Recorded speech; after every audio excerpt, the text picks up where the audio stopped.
Sebelum kita mulai event pada malam hari ini, aku pengen sapa-sapa dulu ya ke teman-teman gitu kan. Nah, sebelumnya aku pengen kenalin dulu. Jadi, namaku Mila. Di malam hari ini aku akan menjadi moderator di event ya. Jadi, kalau misal nanti teman-teman ketika kita sharing session atau ada Q&A, itu feel free nih teman-teman bisa drop question di kolom chat. Aku bantu bacain. Atau misal dari teman-teman pengen open mic, itu bisa banget ya teman-teman.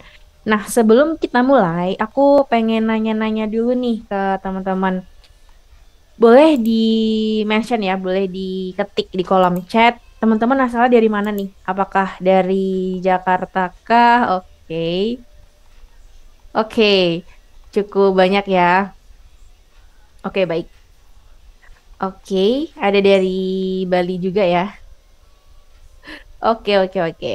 Cukup banyak ya, teman-teman. Oke. Oke, semoga event di malam hari ini cukup ngebantu ya untuk teman-teman ya yang misal teman-teman itu pengen upgrade skill atau mau pengen switch karir itu bisa banget. Jadi semua di malam hari ini kita akan sharing nih semuanya dari cara upgradingnya seperti apa, untuk career preparationnya juga seperti apa gitu ya teman-teman. Nanti kita akan share nih gitu. Nah, sebelumnya aku juga pengen sedikit ya perkenalkan terkait dibimbing gitu. Jadi kalau misal teman-teman itu butuh bootcamp untuk upgrading your skill or even you want to have like switch career or something like that, itu bisa banget teman-teman join untuk dibimbing kayak gitu. Nah, aku pengen ngucapin juga once again gitu kan, welcome to Digital Skills Fair 31.0 by dibimbing.id.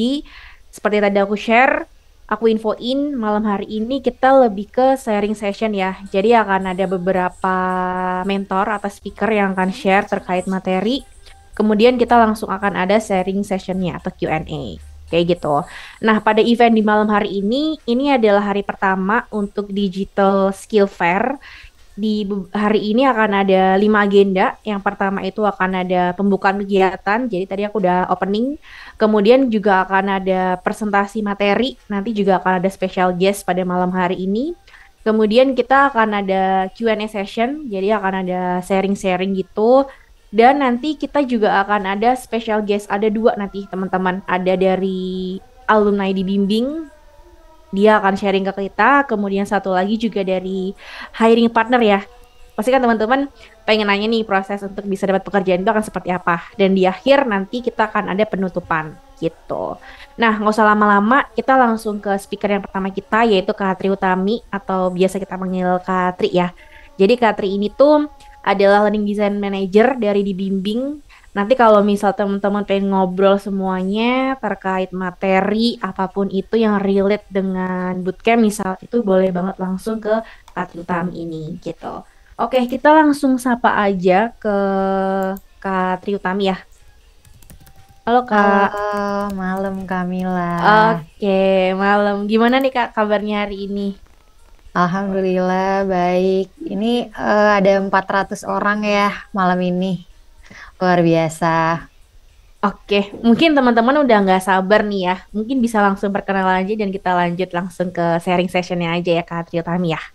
Oke, thank you Kamila ya. Oke, sebelumnya selamat malam teman-teman semuanya.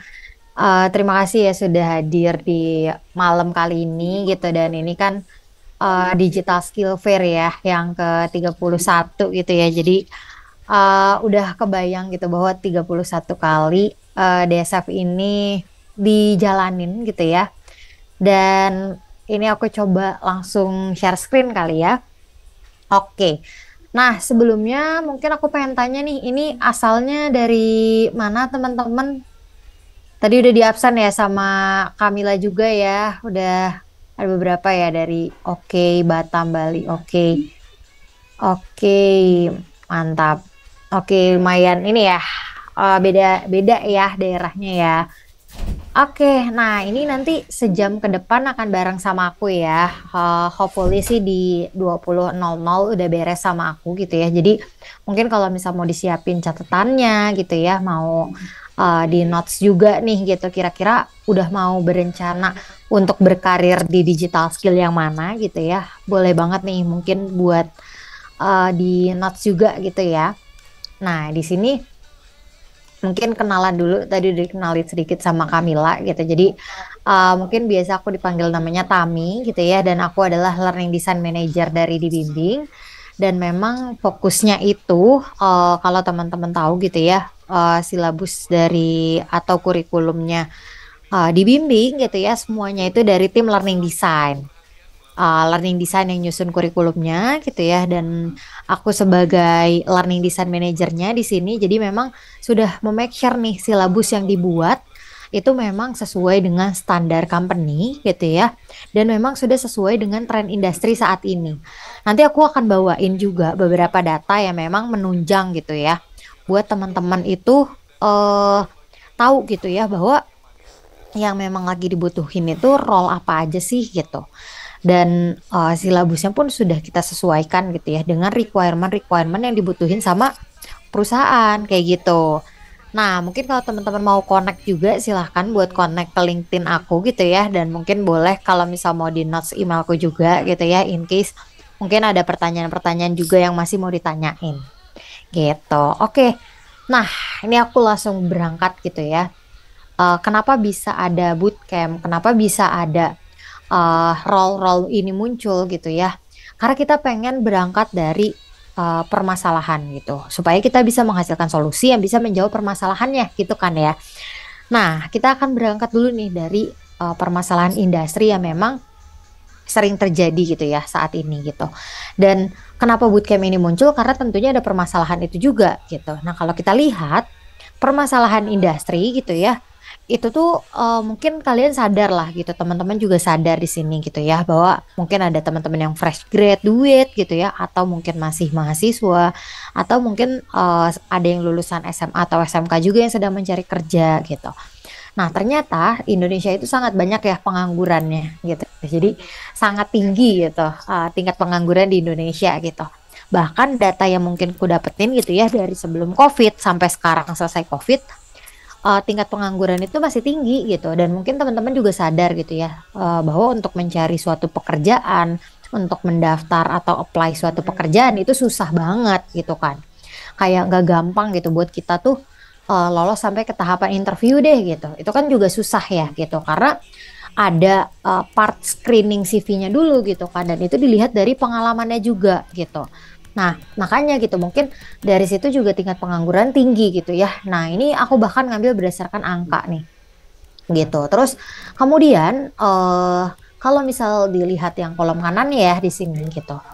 Jadi memang Indonesia gitu ya, itu sedang bergerak ke digital transformasi, di mana kita akan membutuhkan gitu ya, sangat banyak digital talent gitu, karena arah digital transformasi ini gitu. Jadi sadar nggak sih, bahkan semua produk kita membeli suatu produk gitu ya, terus kita terpapar sosmed gitu, itu kan udah bagian dari digital transformasi ya gitu. Nah, itu gitu, itu yang menyebabkan bahwa semua orang itu lebih suka bermain gadget, lebih suka interaksi dengan gadget gitu ya, sehingga sangat pesat gitu pertumbuhan digital gitu, karena behavior kita atau kebiasaan kita juga kebentuk ya gitu. Nah, kemudian kita lihat lagi, ini permasalahan industri ya. Kita lihat faktor kedua. Ternyata kalau dari industri kan tadi banyak pengangguran ya, tapi ternyata ada masalah nih selain dari industrinya. Tapi kita punya permasalahan kedua, yaitu dari sisi talentnya. Kenapa emang talentnya? Kan tadi banyak ya yang pengangguran gitu. Nah, sebelum kita ke permasalahan talentnya gitu ya, kita fokus ke angka di sini nih gitu ya. Bahwa ternyata Indonesia itu kekurangan talenta digital gitu. Ini menurut McKinsey. McKinsey itu adalah salah satu perusahaan riset yang terkenal gitu, dan dia meriset bahwa akan ada kebutuhan talenta digital gitu ya di tahun 2030. Nah, selain itu, kalau teman-teman baca beberapa artikel bahwa Wakil Menteri Komunikasi dan Informatika yang sekarang gitu ya mengatakan bahwa 27 sampai 46 juta gitu ya eh, akan ada peluang pekerjaan baru gitu ya, karena faktor digital transformasi tadi. Dan dikarenakan adanya itu ya, otomasi atau masif si digital transformationnya itu gitu. Nah, itu akan ada di 2030. Jadi kita butuh jumlah 9 juta talenta digital dan akan ada 27 sampai 46 juta lowongan pekerjaan. Nah, kebayang ya gitu bahwa banyak banget kebutuhan talenta digital gitu. Banyak pekerjaannya gitu ya, banyak butuh orangnya gitu. Nah, tapi ternyata ada permasalahan dari talentanya gitu. Padahal kita butuh, terus banyak yang nganggur gitu ya. Kenapa nggak match, kenapa nggak fit gitu ya. Nah, ini dikarenakan gitu ya, ini because of gitu ya, dikarenakan ada tiga faktor yang mungkin menyebabkan talenta digital ini tuh talenta sekarang gitu ya saat ini itu nggak match atau tidak memenuhi, makanya terjadi kekurangan talenta digital karena 21%-nya itu berasal dari vokasi dan universitas gitu ya. Nah, ini adalah faktor pengangguran tuh disebabkan karena ini nih gitu. Terus kemudian faktor kedua gitu ya, ternyata 46%-nya gitu ya itu nggak match dengan kebutuhan industri. Jadi kebayang ya, jadi orang-orang yang nggak kerja itu berasal dari vokasi dan universitas dan nggak match dengan kebutuhan industri.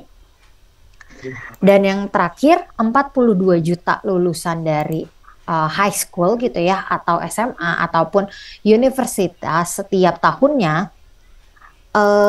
apa ya, nggak sesuai gitu job desk-nya gitu. Jadi emang ya mungkin yang mereka pelajari gitu ya selama 3 tahun gitu itu nggak match dengan kebutuhan industri gitu. Jadi kebayang ya kita udah kuliah nih 4 tahun, terus ternyata kebutuhan industri itu udah berubah gitu. Jadi mungkin pas kita mau masuk univ, kita lihat oh kayaknya banyak ya kebutuhan let's say gitu, banyak ya kebutuhan digital marketing gitu, atau misal banyak ya kebutuhan finance gitu. Tapi ternyata pas kita udah 4 tahun ke depan, ternyata bergeser gitu. Ternyata finance-nya juga bergeser ke aplikasi digital. Walaupun oke kita paham finance-nya, tapi ternyata kita juga butuh paham terkait apa ya coding untuk aplikasi digitalnya, atau mungkin bukan codingnya, tapi kita bisa tahu user experience-nya gitu dari aplikasi digital si finance itu gitu. Bukan hanya basic finance-nya aja kayak gitu. Nah itu juga ada case-case yang kayak gitu, teman-teman. Nah, kita lanjut lagi ya gitu. Jadi memang isunya gitu ya yang ada di Indonesia gitu ya, faktor dari industri dan talentnya tadi gitu ya. Bahwa daftar pendaftarnya gitu ya atau applicant-nya gitu ya. Itu yang pertama isunya karena nggak fit dengan requirement-nya. Jadi contoh requirement-nya perusahaan butuh orang-orang yang bisa apa namanya, yang bisa bahasa pemrograman Golang gitu. Sementara kita masih belajar bahasa pemrograman yang lama gitu ya. Ya contohnya mungkin yang basicnya JavaScript gitu ya. Padahal mungkin JavaScript juga dibutuhkan gitu. Tapi ternyata sekarang lagi trennya itu Golang gitu. Berarti kan kita harus menyesuaikan ya gitu. Sementara saat di kuliah kita nggak terlalu sejauh itu belajarnya. Berarti kan nggak sesuai, nggak fit dengan requirementnya. Atau yang kedua, skillless, kita nggak punya skillnya, kita nggak punya kemampuannya. Jadi teman-teman itu mungkin tahu teorinya, tapi nggak tahu praktikalnya kayak gimana gitu. Nah, jadi kan nggak akan bisa ngerjain projectnya ya, gitu. Nggak akan bisa ngerjain atau user interview gitu sama si uh, usernya kayak gitu. Karena user interview itu kadang langsung di tes gitu praktikalnya kayak gitu. Yang ketiga, tapi ini mungkin jarak kejadian ya, lebih ke nggak fit dengan company culture-nya gitu. Ya mungkin company culture ini kan ada faktor kayak ini ya, apa namanya, entah di startup atau di company gitu, atau di corporate itu biasanya ada culture-culture tertentu nih teman-teman gitu. Jadi ya kita juga harus tahu ya, ketika kita apply, kita harus sesuaikan gitu. Company culture-nya itu seperti apa sih? Apakah kalau startup mungkin cenderung cepat gitu ya. Kalau mungkin corporate itu ya cenderung lama gitu ya. Nah, itu kita harus fit gitu ya dengan culture-nya juga kayak gitu. Oke, nah ini aku mau bahas terkait kalau teman-teman lihat gitu ya di webnya.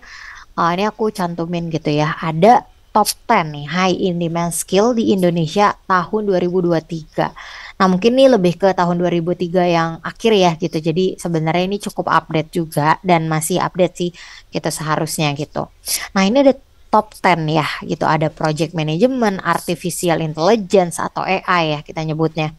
Terus sosial media marketing, graphic design, digital marketing, data analysis, user experience design, market research, web development, copy and content writing. Atau sebenarnya mungkin mirip ke kayak di sebelah kanan gitu ya, atau hard skill di sebelah kanan. Product and project management, kita sebut terus digital marketing, terus kita gabungin juga tadi ada bidang UI UX design atau product designer, terus ada bidang data, ada DS, DE, BI, AI, ML gitu ya. Ada front end atau back end development. Ini lebih ke web developer ya. Terus kemudian ada human resource. Nah, ini juga termasuk hard skill ya gitu. Yang sekarang juga banyak nih diminatin. Nah, kalau mungkin dari 6 ini ya, 1, 2, 3, 4, 5, 6 ini yang di kiri, mungkin aku pengen tahu juga nih. Boleh dong teman-teman tulis di kolom chat gitu ya. Teman-teman tuh lebih condong ke yang mana sih gitu. Ini data ini bisa dipilih ya, DS, DE. DS itu data science, data engineer, business intelligence, artificial intelligence gitu. Nah, ini boleh teman-teman, aku pengen tahu nih kecenderungannya pada kemana sih? Oke, web dev, data science, UI UX, front end, data scientist, back end, UI UX. Oke, ada human resource juga, HR. Oke, ML, UI UX. Oke, oke, kayaknya UI UX banyak ya peminatnya ya. PM data. Oke, ada machine learning, ada spesifik nih mau machine learning ya. Oke, good teman-teman. Kalau misal udah pada tahu ya gitu mau kemana. Hopefully after dari sesi ini akan semakin yakin ya pengen berkarir di situ gitu dan mungkin pengen explore lebih di bidang itu gitu. Atau mungkin kalau misal ternyata ada pemahaman yang salah gitu, harapannya bisa lebih dapat pencerahan nih di sesi kali ini gitu buat nentuin pengennya skillnya tuh kemana sih ke pengembangannya kayak gitu. Apakah ke digital marketing, UI UX gitu. Nah ini aku akan bahas satu-satu ya. Digital marketing tuh skopnya apa sih? UI UX tuh skopnya apa sih gitu. Terus product project tuh skopnya apa? Data apa? Front end, back end, dan human resource tuh kayak gimana gitu. Jadi biar kelihatan, biar teman-teman makin yakin kalau misal pengen ke arah sana. Oke, ini teman-teman take notes ya bahwa teman-teman udah milih itu dan harapannya bisa nanti bisa dengerin gitu saat sesi tersebut gitu ya. Oke, sekarang boleh nih diambil catatannya juga gitu ya. Skopnya atau perbedaannya atau apa ya eh, kebutuhannya tinggi nggak sih di role yang emang teman-teman pengen? Nah, kita coba next ya. Oke, kita akan bahas satu-satu ya. Tadi ada 6, kita akan bahas 6-6-nya. Pertama kita mulai dari digital marketing. Nah, digital marketing ini kebayang ya gitu. Ini gajinya aku ambil dari average digital marketing specialist salary in Indonesia gitu ya di Indonesia. Gajinya itu 86 juta sampai 291 juta per tahun. Jadi mungkin kalau per bulannya around 7 juta lah ya gitu ya per bulannya untuk role digital marketing bahkan lebih gitu ya kalau teman-teman memang udah expert di sana gitu. Nah, ini sangat menggiurkan teman-teman kalau misal teman-teman baru baru terjun fresh grad gitu ya, terus punya port of digital marketing terus pengen berkarir di digital marketing gitu ya. Nah, ini range gajinya. Nah, ini mungkin ini ya, aku sedikit tanya nih. Tadi siapa yang ambil digital marketing boleh ngacu nggak ya salah satu? Ada yang mau raise hand nggak nih? Ada yang mau raise hand yang ambil digital marketing? Oke, Kak Adityo ya. Oke, mungkin Kak Adityo mau on mic nggak nih? Boleh mungkin. Kak Adityo bisa on mic kah? Ini aku ask to unmute ya. Oke, ada Kak Adityo. Sebelumnya kedengeran nggak? Oke, kedengeran Kak. Sorry. Bisa nggak nih? Oke, halo Kak Ditio. Ah, ya lo juga Oke, Kak. oke. Kenapa nih Kak? Mungkin ekspektasinya milih digital marketing. Sebelumnya ya, kan Kak Adityo udah milih nih. Apa nih ekspektasinya atau gambarannya lah digital marketing tuh ngapain sih? Yang saya tahu sih digital marketing itu kenapa saya minat karena kan sekarang kan lagi musimnya digital itu penting banget. Mm-mm, Yaitu apa apa aja kayak media-media kan melalui digital kayak internet dan lain-lain. Habis itu mm-mm, kalau lamar kerja kan modelnya sekarang itu lewat email bukan secara langsung. Nah, itu udah termasuk digital. Kenapa saya minat? Karena saya juga kuliah di bidang pemasaran. Jadinya sesuai dengan di bidang pemasaran, habis itu saya juga mengikuti pelatihan digital marketing sih, Kak. Gitu aja. mm. I see. Oke, mantap. Nah, kalau menurut Kak Adityo ya, bedanya apa tuh pemasaran? Tadi kan bahkan dari jurusan pemasaran ya. Bedanya apa sih pemasaran yang mungkin dulu dan pemasaran yang sekarang?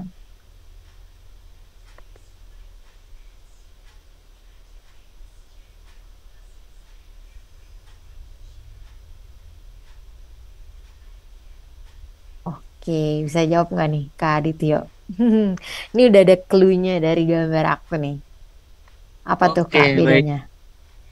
Kalau pemasaran itu kayak misalnya kita contoh kita masarin perumahan. Nah, masarin perumahannya itu kayak kayak empat mata lah, kayak saya sama kakak. Nah, saya masarin produk perumahannya. Nah, Hmm. kalau di musim sekarang, yaitu melalui kayak TikTok dan lain-lain sih, kayak kayak share harga-harga perumahan dan lain-lain sih, gitu sih Kak. Oke. Oke, thank you Kak Adityo ya atas sharingnya. Ya betul banget ya. Ini di kolom chat juga ada yang banyak bantuin juga ya. Ada Kak Petrus, terus Kak Dini ya. Betul, jadi mungkin kalau dulu itu seringnya, kalau kita lihat gitu ya, seringnya tuh berbasis fisik ya gitu, bentuk fisik gitu. Entah itu selebaran, brosur, eh, sering ada iklan juga di koran gitu ya. Jadi, dan seringnya berbasisnya offline gitu ya, entah kayak ada banner gitu ya yang mungkin kita sering dapetin tuh kalau di mall-mall sering dikasih brosur gitu ya.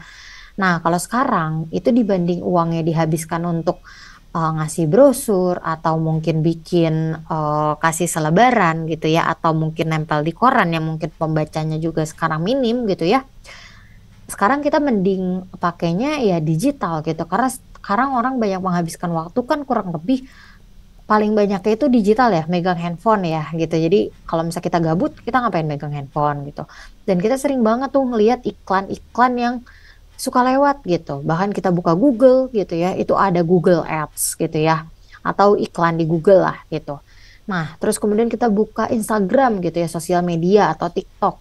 Itu ada ads-nya juga gitu ya. Jadi memang orang-orang tuh sekarang banyak beralihnya ya ke digital gitu ya. Makanya digital marketing itu ya berbasis website, berbasis konten gitu ya yang di ada ads di Instagram gitu ya maupun di sosial media lainnya kayak gitu. Nah, itu bedanya ya gitu dan plus minusnya juga banyak gitu ya. Ya walaupun mungkin yang dulu juga tetap tentunya tetap ada plusnya ya gitu. Tapi kalau misal kita lihat dari sisi cost gitu ya, costnya akan lebih besar yang biasanya yang ini ya gitu, yang dulu ya gitu dibanding yang sekarang gitu.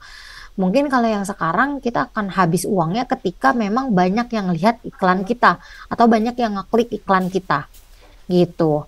Nah, tapi kan ketika ngeklik berarti sebenarnya kan dia sudah melihat ya gitu. Jadi emang yang akan kena costnya itu yang melihat gitu, melihat iklan kita gitu. Jadi ya nggak apa-apa kita ngeluarin uangnya gitu. Kalau dulu kan orang nerima brosurnya aja tapi belum tentu dibaca kayak gitu ya. Nah, jadi ada plus minus tuh gitu sebetulnya gitu. Tapi ternyata lebih banyak plusnya yang ketika pakainya digital gitu teman-teman. Makanya sekarang orang banyak beralih ke digital gitu. Oke, nah banyak nggak sih demand-nya gitu ya? Nah, teman-teman boleh nih. Jadi teman-teman boleh banget untuk ngelihat banyak demand-nya atau enggak itu dari apa ya, tempat lamaran kerja. Contohnya ada LinkedIn.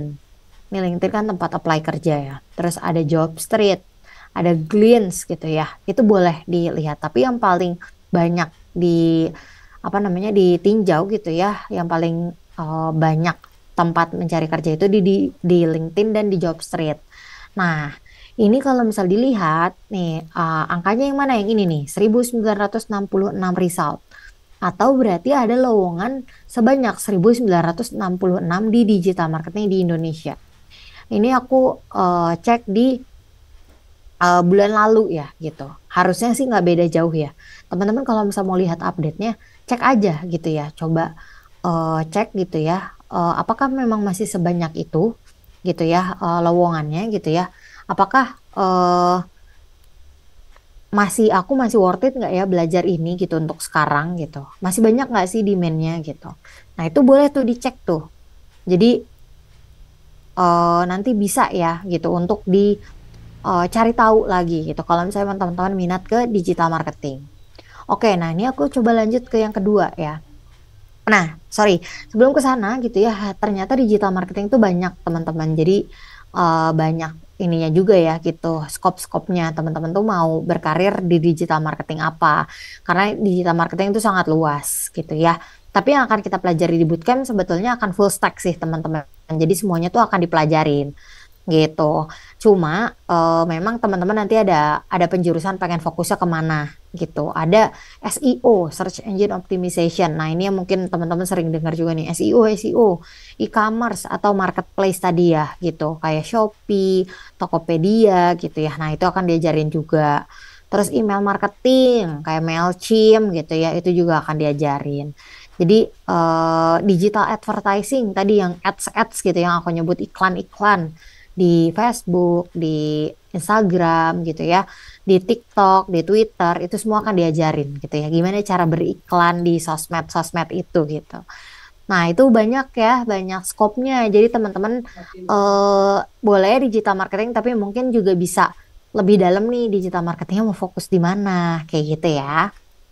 Oke, nah aku pindah ke role kedua. Role kedua itu ada UI UX atau product design. Nah, product design itu kalau teman-teman kebayang itu adalah orang yang ngedesain suatu aplikasi. Contohnya, misal teman-teman pakai aplikasi Gojek, teman-teman pakai aplikasi Shopee. Kalau misal teman-teman mau belanja, itu kan ada journey-nya ya. Teman-teman ngelihat dulu nih mau cari produk apa. Habis cari produk apa, teman-teman akan dikasih nih tampilan produknya yang teman-teman cari gitu ya. Habis itu teman-teman masukin ke keranjang. Habis masukin ke keranjang baru teman-teman check out gitu ya, pilih payment. Itu kan ada journey-nya ya, ada flow-nya gitu. Nggak tiba-tiba ujung-ujung teman-teman harus langsung bayar gitu. Kan nggak kayak gitu ya, tapi teman-teman pilih dulu mau pakai ekspedisi apa, terus pilih dulu mau paymentnya pakai apa gitu. Nggak tiba-tiba ya udah payment sebesar X dengan ATM ini gitu. Kan nggak kayak gitu ya gitu. Nah, itu flow-nya ada yang ngatur tuh gitu. Nah, itu biasanya yang ngatur adalah seorang UI UX dan tampilan eh, katalog produknya kayak gimana, tampilan checkoutnya kayak gimana gitu ya, tampilan paymentnya kayak gimana, itu semua yang bikin adalah seorang UI UX atau product design gitu. Jadi kebayang ya UI UX atau user interface user experience ya kepanjangannya UI UX tuh gitu. Itu ngapain sih gitu. Nah, gajinya juga ya oke banget lah ya gitu buat seorang UI UX. Nah, tadi digital marketing juga ada spesifiknya. UI UX juga ada spesifiknya, teman-teman. Jadi, kalau misal teman-teman mau UI UX, boleh gitu ya. Nah, kalau tapi biasanya di dalamnya tuh akan ada apa ya, bagian-bagiannya lagi gitu. Ada UX researcher, biasanya bagian riset. Jadi dia akan riset tuh fiturnya, kendalanya apa gitu.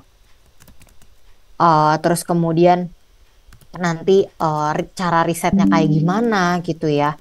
Itu semua akan diajarin tuh teknis-teknisnya. Terus UX designer ini ngapain gitu. Nah, kalau ini dia tuh akan merancang atau mendesain secara low fidelity bahasanya. Jadi cuma pakai wireframe aja di gambar-gambar doang gitu. Tapi dia akan nentuin tuh journey-nya kayak gimana, experience-nya kayak gimana gitu ya.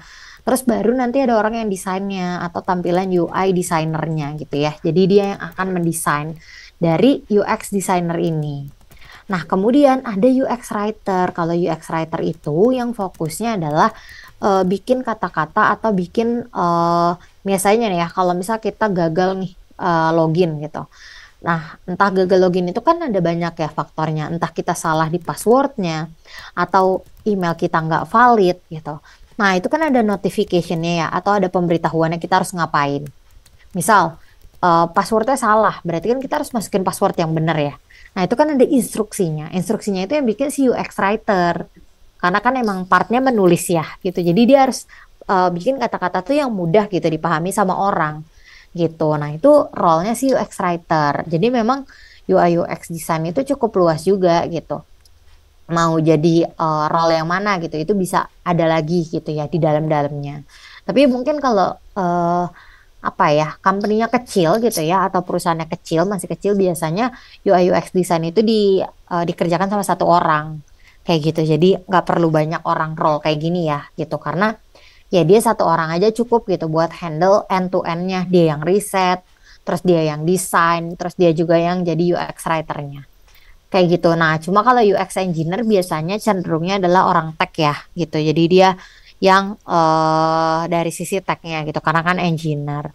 Nah, kalau product design, jadi bedanya apa? Kalau product design itu dia tuh juga manage produknya. Jadi manage dari awal sampai di launchingnya gitu, di launching si produknya kayak gitu. Jadi itu urusan si product design. Terus kemudian misal ada yang perlu di develop ulang gitu ya, koordinasi dengan tim-tim lain, itu si product designernya kayak gitu. Jadi scope-nya dia banyak koordinasi juga sih gitu ya si product designer, dan maintain produknya dari awal sampai akhir kayak gitu. Oke, nah ini aku juga tampilin ya gitu. Ini aku cari kata-kata UI UX. Jadi yang related ke UI UX akan keluar semua ya. Apa namanya, jobnya gitu, job openingnya gitu. Nah, ini ada banyak nih, ada 1242. Jadi tadi yang aku lihat juga ya banyak banget yang pengen jadi UI UX. Itu bersyukurlah kalian gitu ya, karena jobnya juga banyak nih terbukanya kayak gitu. Jadi silahkan gitu ya untuk dieksplor juga gitu ya, dan dibuat portofolionya supaya ya bisa apply ya ke posisi-posisi ini kayak gitu. Dan kalau di bootcamp dibimbing juga itu full stack gitu ya. Jadi tadi role-role yang ini semua nih tadi, yang UX researcher, UX designer sampai product designer itu akan diajarin. Jadi kebayang ya. Jadi akan diajarin, cuma nanti teman-teman bisa bahkan bisa apply ke UX researcher aja, bisa apply ke yang UI designer, atau bisa ke yang UI UX juga. Kayak gitu. Jadi sebenarnya sangat luas sih gitu peluang pekerjaannya ya gitu. Oke. Nah, ini aku move lagi ke produk ketiga gitu ya. Nah, produk ketiga ini ada product management. Nanti aku jelasin juga ya, karena ini kan bahasannya product and project. Product and project management, bedanya apa gitu. Dan sama-sama manajemen, tapi bedanya product dan project gitu. Jadi, kita akan bahas dulu yang produk. Nah, sesuai namanya gitu ya, manajemen produk berarti akan memanage suatu produk gitu ya. Mulai dari perencanaannya, pengembangan produknya, peluncurannya, sampai ngelola si produknya gitu ketika sudah launching. Jadi ya siklus hidup suatu produk itu akan dihandle lah sama si orang PM ini atau product management ini. Gajinya memang cukup besar karena biasanya product management itu mau mulai karirnya itu dari associate. Associate Product Management. Associate Product Manager. Jadi APM baru jadi PM biasanya gitu. Dan emang gajinya lumayan ya gitu untuk seorang product manager tuh. Nah, tapi kalau teman-teman bingung scope product management itu di mana sih, ngerjain apa sih gitu. Nah, ini kalau teman-teman lihat gitu ya. Ini kan tadi aku udah jelasin orang UI UX designer. Terus kemudian orang bisnis atau orang digital marketing ini seringnya nih. Nah, ada lagi orang tech gitu ya. tech ini yang coding ya, gitu, yang developer ya. Nah, orang product management gitu ya, itu di tengah-tengahnya. Jadi dia akan koordinasi dengan orang UI UX, dia akan koordinasi dengan orang tech, dia akan koordinasi dengan orang digital marketing atau bisnisnya. Kayak gitu. Jadi kebayang ya gitu di tengah-tengah itu ngapain gitu. Ya dia punya knowledge UI UX-nya juga, tapi sedikit gitu ya. Jadi sebenarnya cukup tahu aja. Tech juga cukup tahu aja dan digital marketing cukup tahu aja, tapi dia belajar terkait pengelolaan produk. Kayak gitu. Nah, kemudian ada lagi selain produk itu ada project. Nah, kalau tadi kan manage produk, kalau sekarang manage project. Tapi nanti aku kan comparing ya, bedanya apa sih produk dan project gitu. Jadi kalau project sesuai namanya ya, berarti ngelola si project gitu ya. Gimana caranya si project itu bisa kelar sesuai dengan budgetnya, bisa kelar sesuai dengan waktunya. Kayak gitu. Jadi intinya ada batas waktu dan ada batas anggaran yang memang ditetapkan gitu. Terus, nah ini bedanya ya, bedanya product manager sama project manager. Apa bedanya? Kalau product manager itu cenderung bagian riset juga dikerjain. Jadi dia juga riset produk baru gitu ya, improvement produk. Nah itu orang product manager ya. Terus kemudian dia nentuin tuh goals dari produknya kemana, terus dia communicate tujuan produk ke stakeholder lain juga, terus ngedevelop strategic plan ke depan untuk si produknya. Karena kan produknya kan harus terus tumbuh ya, gitu harus terus ada yang beli. Nah makanya product manager itu harus ngelola tuh gitu, nggak bisa tuh habis udah diluncurin udah dilepas aja gitu, terserah mau laku atau enggak gitu. Nah itu bukan itu role-nya harus sampai ya produk itu harus terus fit gitu ya dengan pasar, entah ditambahin, entah diimprove lagi, atau mungkin dibedah lagi produknya, atau mungkin bahkan kita cut produknya, kita ganti produk baru gitu. Nah, hal-hal itu yang ngatur adalah seorang product management gitu ya. Terus kemudian kalau project manager itu sebenarnya biasanya kadang bagian dari product manager. Jadi kadang ada part-part di product manager yang itu butuh seorang project manager. Karena misal product manager itu lagi ngembangin beberapa fitur. Nah, kan dia yang ngelola ya, dia butuh orang buat yang manage si satu fitur tersebut gitu ya. Atau misal ada beberapa fitur, jadi dia butuh dua orang project manager untuk handle beberapa fitur tersebut. Jadi kalau project manager itu sudah ada inisiatif itu ini ya, maksudnya kayak udah ada activity tertentunya yang harus dilakuin gitu.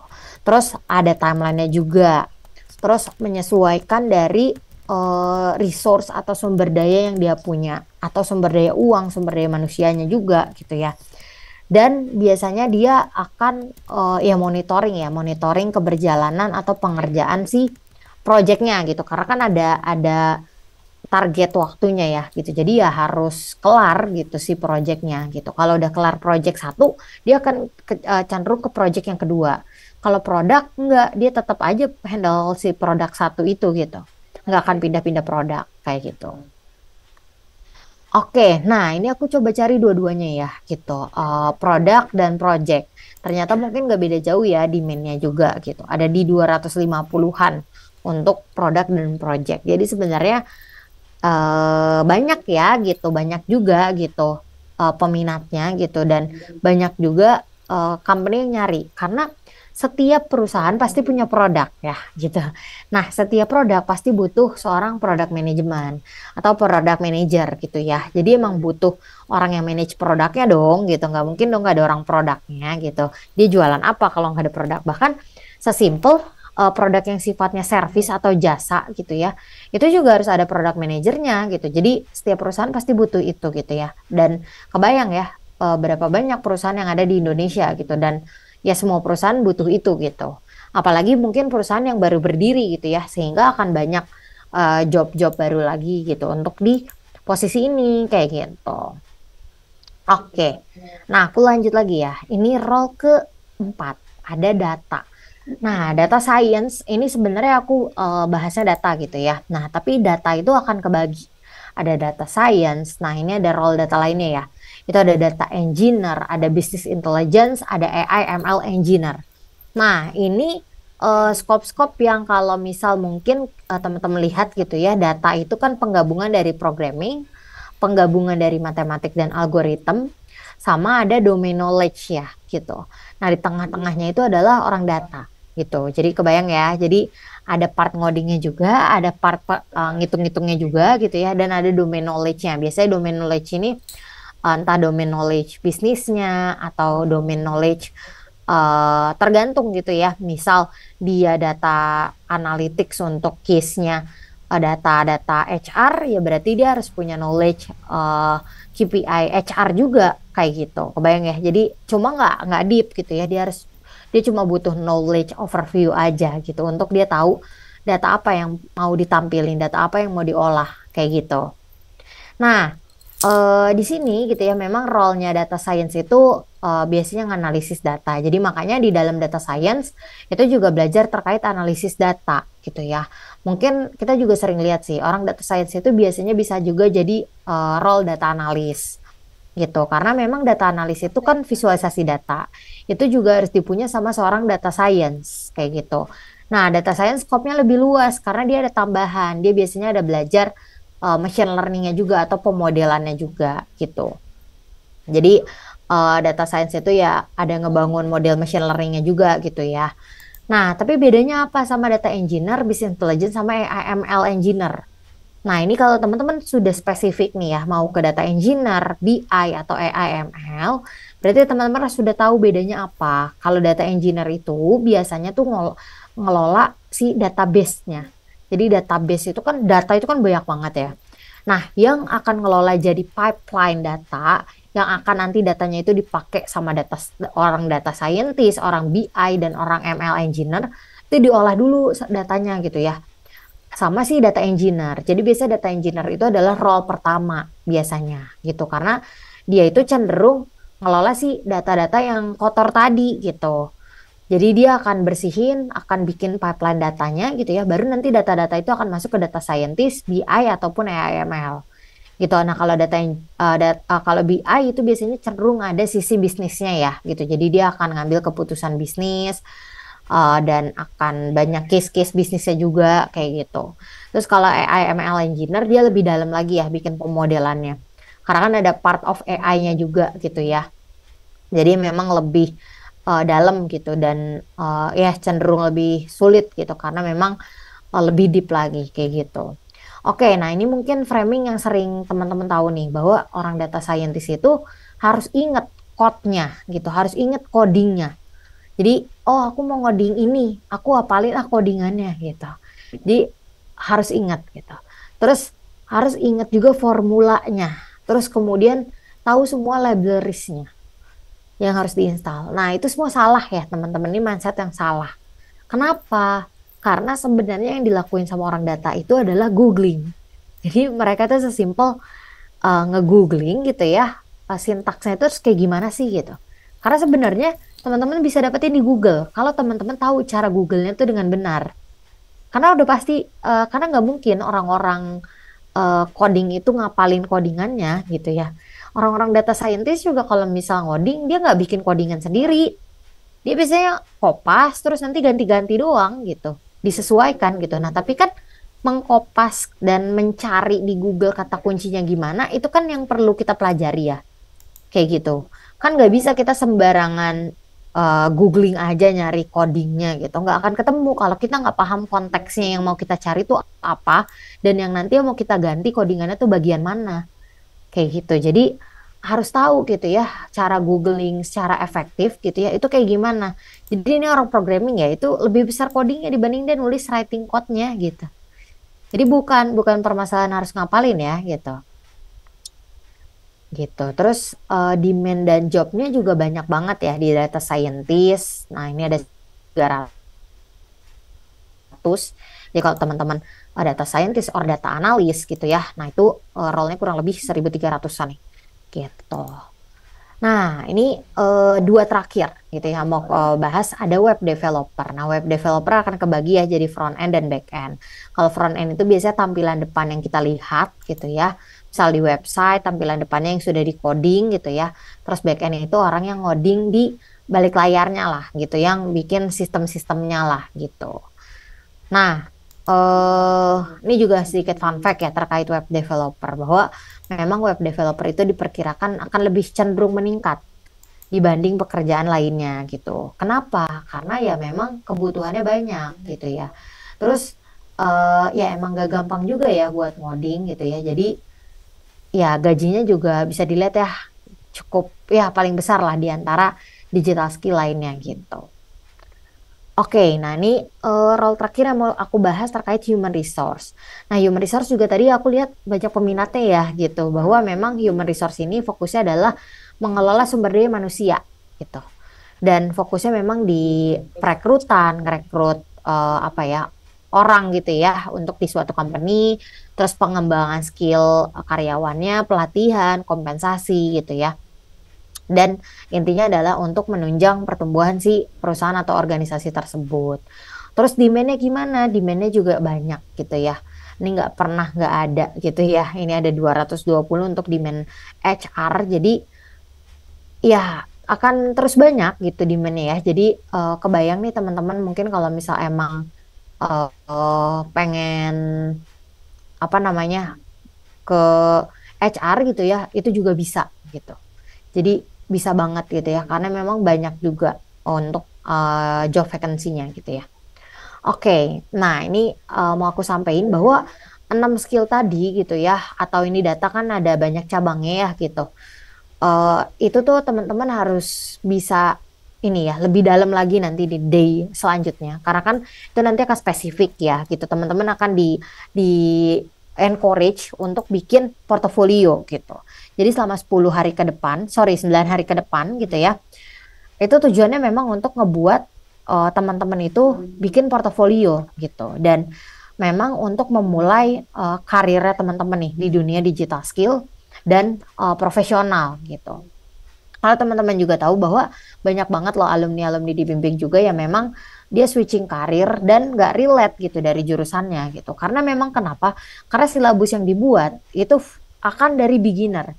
Jadi semua orang yang tidak relate jurusannya gitu ya, akan tetap bisa gitu ya untuk ikut bootcamp ini. Karena memang sudah dirancang dari beginner dan walaupun teman-teman belum tahu gitu ya, itu akan diajarin semua terms-termsnya gitu. Karena kan banyak banget ya terms-terms asing yang mungkin kita juga baru dengar kata-katanya. Itu akan diajarin sama mentor. Jadi nggak usah khawatir buat teman-teman kayak aduh aku nggak ada backgroundnya, gimana aku mau masuk, aku nggak bukan background IT, gimana aku mau masuk data, gimana aku mau masuk apa namanya front end atau back end gitu ya. Itu nggak ada kualifikasi itu gitu. Jadi teman-teman semuanya mau dari jurusan apapun bisa gitu ya untuk masuk ke bootcamp yang memang tadi sudah aku sebut-sebutin gitu ya topik-topiknya gitu. Nah, gimana cara teman-teman memulai untuk belajar digital skill? Banyak banget caranya. Teman-teman bisa baca buku, nonton YouTube, atau ikut internship, ataupun ikut online course untuk tujuannya adalah nge-build portofolio teman-teman gitu. Nah, ini platform yang teman-teman juga bisa pakai gitu ya, dan harus teman-teman lakuin. Itu adalah perbaiki CV teman-teman dan portofolio. Kemudian teman-teman harus benerin LinkedIn-nya teman-teman, belajar interview skill, dan mulai apply di job portal gitu. Nah, mungkin itu aja yang bisa aku sharing gitu ya. Mungkin kita boleh nih buka tanya jawab gitu ya buat mungkin sampai jam 8 gitu ya. Biar kalau misalnya teman-teman ada yang mau nanya, mungkin aku kasih kesempatan kali ya. Mungkin kita buka pertanyaan ya, Kamila ya.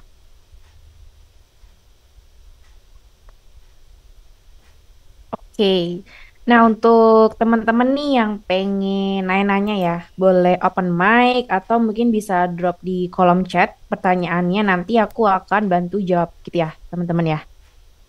Boleh. Atau ada yang mau raise hand juga boleh kali Kamila ya. Oke. Iya, boleh. Teman-teman yang pengen open mic, boleh raise hand dulu ya. Nanti kita akan... Oke, ada lagi ya. Oke.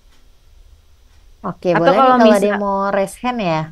Ya, kalau misal mau raise hand boleh, atau misal masih malu-malu gitu ya, boleh drop questionnya di kolom chat, nanti aku bantu jawab ya. Oke, ada yang raise hand nih, Kak Faiz. Boleh Oke, silakan Kak boleh Faiz, nih Kak open Faiz. mic-nya.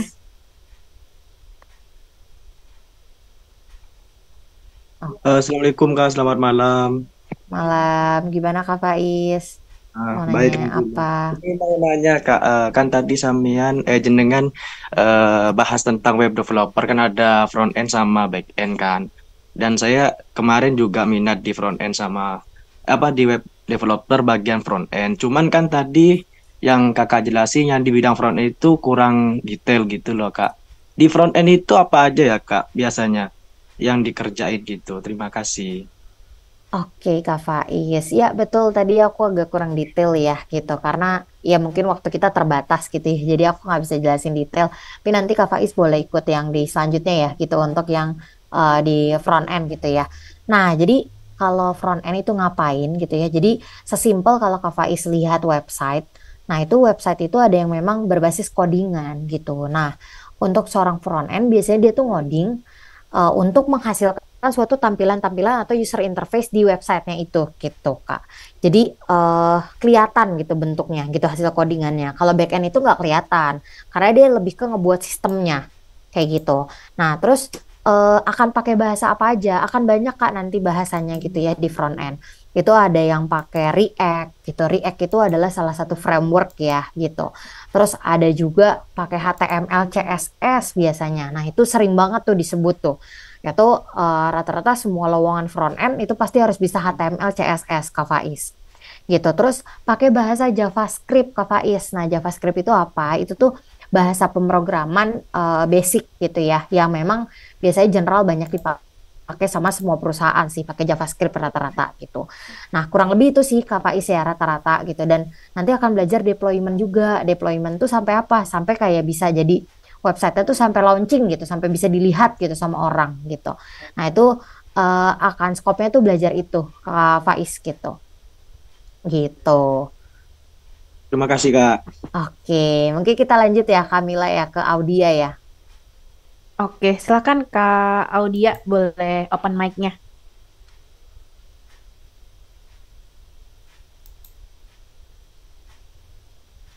Kak Audia masih mute, Kak.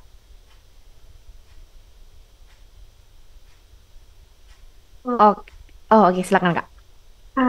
izin bertanya, Kak. Jadi aku mau tanya UI UX. Nah, untuk misalnya nih Kak, nanti kalau udah keterima kerja di UI UX itu kerjanya kita buat misalnya nih Kak dikasih tugas landing page di suatu perusahaan. Nah, kalau udah jadi landing page-nya, kita ngapain lagi nih Kak kalau udah jadi? Sedangkan kita mau berbulan-bulan nih. Aku masih bingung nih Kak, gimana sih mekanisme jadi UI UX ini? Itu aja Kak. Oke, I see. Tadi siapa yang nanya? Kak, Audia. oh Kak Audia ya. Oke. Ya, jadi Kak Audia kalau untuk ya di UI UX apakah nanti akan gabut? Enggak gitu. Jadi after landing page sudah jadi gitu ya. Tentunya akan sangat banyak manage-nya gitu. Jadi harus dikelola gitu Kak Audia. Bukan pas udah jadi, udah karena akan banyak banget improvement sih gitu ya. Jadi kalau misal tiba-tiba ada yang error atau tiba-tiba kayak nggak muncul tampilannya gitu atau journey-nya nggak enak atau kayak kok dari sini pindahnya ke sini ya gitu. Nah itu harus dibenerin gitu dan itu akan ngulang lagi dari tahapan riset. Jadi kalau misal pun udah jadi udah launching Kak Audia jangan puas gitu aja gitu, tapi harus di-improvement, harus di-reset gitu. Apakah ini sudah memuaskan penggunanya, usernya gitu ya? Apakah sudah sesuai dengan ekspektasi usernya atau masih ada fitur pengembangan lainnya? Gitu. Jadi itu akan terus berulang gitu siklusnya. Dan pasti akan ada fitur-fitur baru yang dipengen sama orang gitu. Karena kebutuhan orang itu pasti akan berubah, kebutuhan orang itu pasti akan meningkat gitu ya. Jadi nggak akan gabut gitu. Karena ya itu tadi gitu. Kalau misalnya kita lihat aplikasi Gojek, mungkin dulu kelihatan ya gitu bahwa aplikasinya simpel banget gitu. Cuma untuk Go Ride aja gitu atau Go Car aja. Sekarang apa? Ada GoFood-nya gitu ya. Ada Go Message-nya gitu ya. Terus ada apa lagi? Ada buat kita beli pulsa gitu. Kan itu banyak ya pengembangannya gitu. Jadi apakah orang UI UX-nya kelar gitu setelah bikin aplikasi Gojek gitu ya untuk GoRide sama GoCar kan enggak ya gitu. Akan ada fitur-fitur baru. Jadi after itu ya di maintain gitu ya dan biasanya ada pengembangan fitur baru gitu sih. Kak Audia ya. Gitu. gitu. Oke, harus kejawab ya. Oke, udah di kolom chat. Oke, mungkin kita satu lagi kali ya, Kamila ya, Boleh. gitu. Tadi siapa ya Kak yang Fitri mungkin kali ya, Kak Kak Fitri Fitri? Sihaan ya. Ya, boleh. Silakan Kak Fitri. Halo Kak, saya Halo.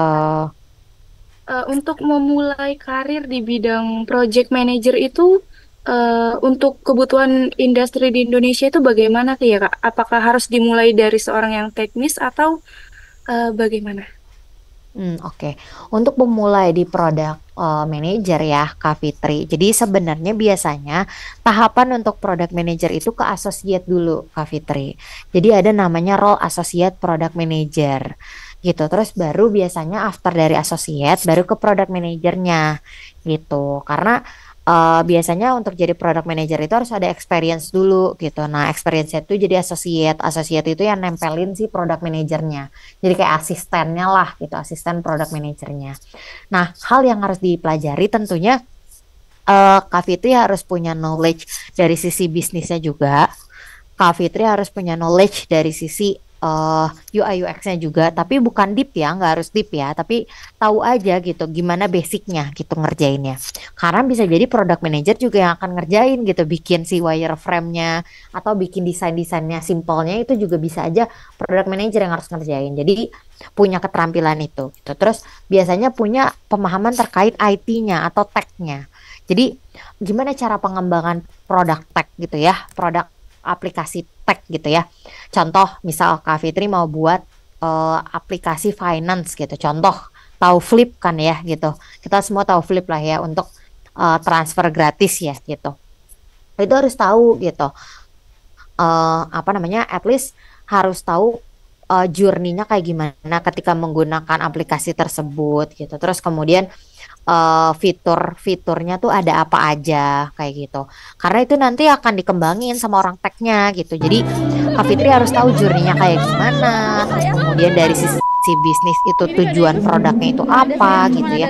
Terus gimana nanti launchingnya gitu. Nah itu sampai sana gitu. Jadi kenapa perlu knowledge tadi gitu ya. Knowledge teknis juga perlu tahu. Karena memang basicnya dia kan posisinya di tengah ya gitu kan dia harus koordinasi nih dengan semua pihak gitu ya yang akan develop produknya jadi dia harus bisa membahasakan dong gitu dia harus tahu skop pekerjaan dari apa stakeholder lainnya divisi lainnya gitu supaya apa supaya dia bisa assign pekerjaan itu ke divisi tersebut gitu dengan benar gitu dengan tepat gitu ya karena kalau misalnya salah-salah ya jadi nggak sesuai dong dengan job desk-nya kayak gitu. Jadi makanya harus tahu sisi technical tech-nya juga, bisnisnya juga gitu ya. Dan UI UX-nya juga kayak gitu Kak Fitri. Mungkin itu kali ya Kamila ya dari Ya. aku. Mungkin kan masih ada sesi lanjutnya ya. Yes. Oke. Gitu. Thank you banget ya Kak Tami udah sharing-sharing. Aku juga pengen info ke teman-teman ya untuk pertanyaan yang mungkin masih belum bisa terjawab di hari ini. No worries teman-teman, kita masih ada 9 hari lagi. Jadi nanti kita biar discuss-nya lebih deep lagi gitu. Sekali lagi thank you banget ya Kak Tami udah luangin waktunya ya. Oke. Nah, aku akan lanjut nih untuk ke next agendanya. Tadi kan udah sharing session ya dengan Kak Tami. Jadi Kak Tami itu udah share nih semuanya tren industri atau demand apa aja nih yang cukup tinggi gitu kan dari company misal baik itu yang multinational company atau bahkan yang di luar negeri kayak gitu. Nah, selanjutnya aku pengen share juga nih ke teman-teman dari semua info tadi tuh gimana ya kita bisa dapetin gitu kan. Nah, aku pengen share juga nih gimana cara dibimbing itu bisa ngebantu kita ya, apalagi kita itu yang lagi switch karir gitu atau mungkin upgrade skill gitu.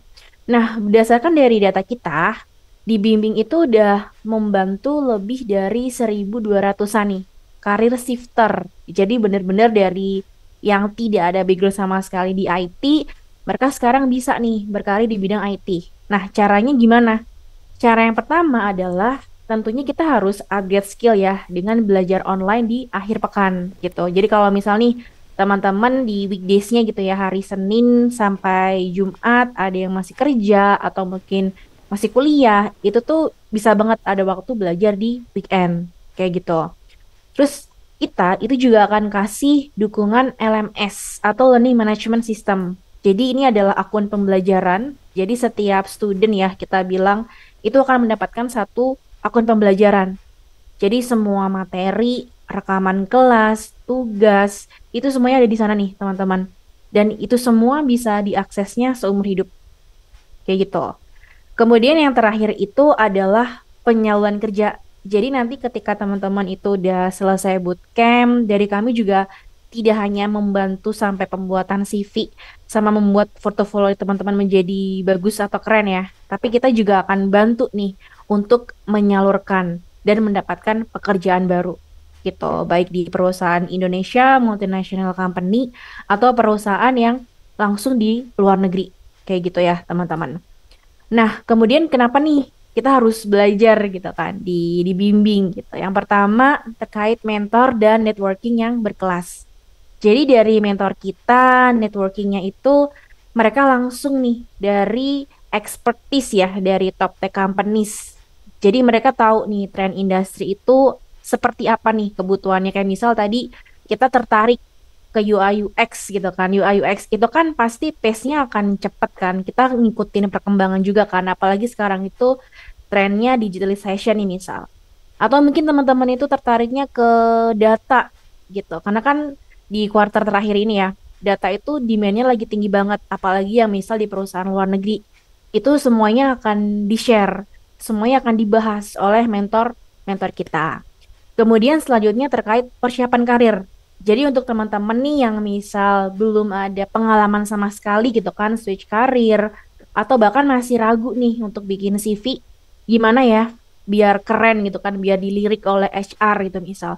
Itu semuanya akan kita bantu dari review CV, portofolio, bahkan kita itu akan ada latihan dulu nih, user interview. Karena kan kalau kita tahu proses interview itu cukup panjang ya dari HR interview, user interview dan lain sebagainya. Itu semuanya akan kita prepare, kita bantu nih oleh tim talent support dari Dibimbing. Nah, selanjutnya yang ditunggu-tunggu adalah gaji hingga 2 digit. Bisa banget ya teman-teman kalau misal pengen dapat gaji dolar atau 2 digit. Karena memang dari mitranya itu memang kebanyakan dari perusahaan nasional maupun internasional yang sudah bekerja sama dengan Dibimbing. Kayak gitu. Nah, kemudian benefitnya apa aja nih kalau misal teman-teman nanti akan ikut bootcamp Dibimbing? Nah, yang pertama itu adalah live class. Jadi pembelajarannya itu live, dua arah. Mentor menjelaskan kalau misal teman-teman ada pertanyaan, itu langsung kita discuss ya di sana. Nextnya itu terkait silabusnya nih, teman-teman. Jadi untuk silabusnya itu kita sudah menyesuaikan dengan kebutuhan industri. Gitu. Jadi ketika nanti kita lulus, kita udah siap kerja nih di industrinya. Gitu. Selanjutnya itu adalah real problem based final project. Jadi semua tugas atau project yang teman-teman kerjain itu benar-benar real ya, benar-benar terjadi di sebuah perusahaan. Itu. Nextnya kita akan ada weekly assignment.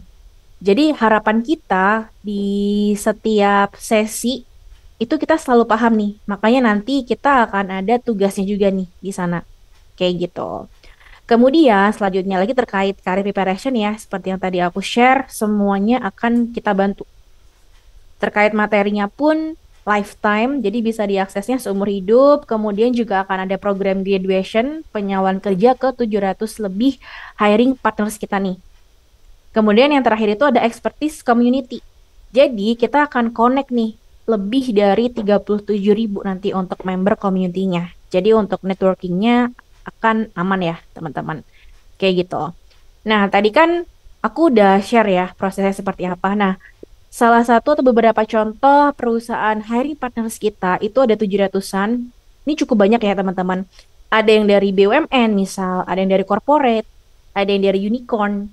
Itu cukup banyak ya, agency dan lain sebagainya itu cukup banyak teman-teman. Jadi no worries nih, opportunity-nya akan terbuka lebar kayak gitu.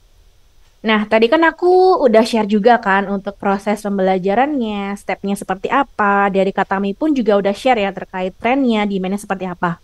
Nah, di next session ini kita langsung invite nih ya Kak Kurnia. Jadi Kak Kurnia ini adalah alumni dari Dibimbing juga. Nanti kita nanya-nanya nih ke Kak Kurnia nih, background-nya Kak Kurnia itu seperti apa. Terus di tren sekarang itu lebih ke arah mana nih kebutuhan industrinya. Dan kita juga akan invite Kak Nasda nih. Jadi Kak Nasda ini adalah salah satu ya dari mitra kami.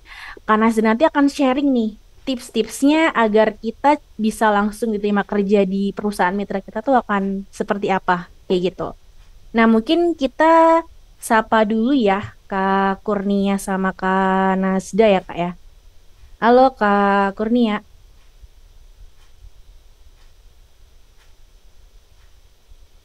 Masih mute ya Kak ya?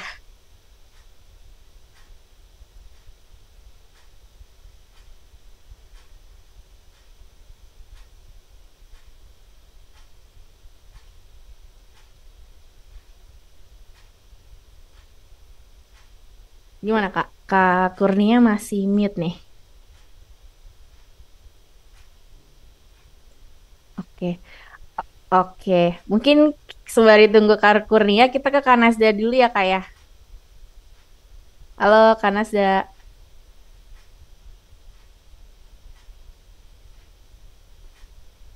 Masih mute juga nih Kak Nasda.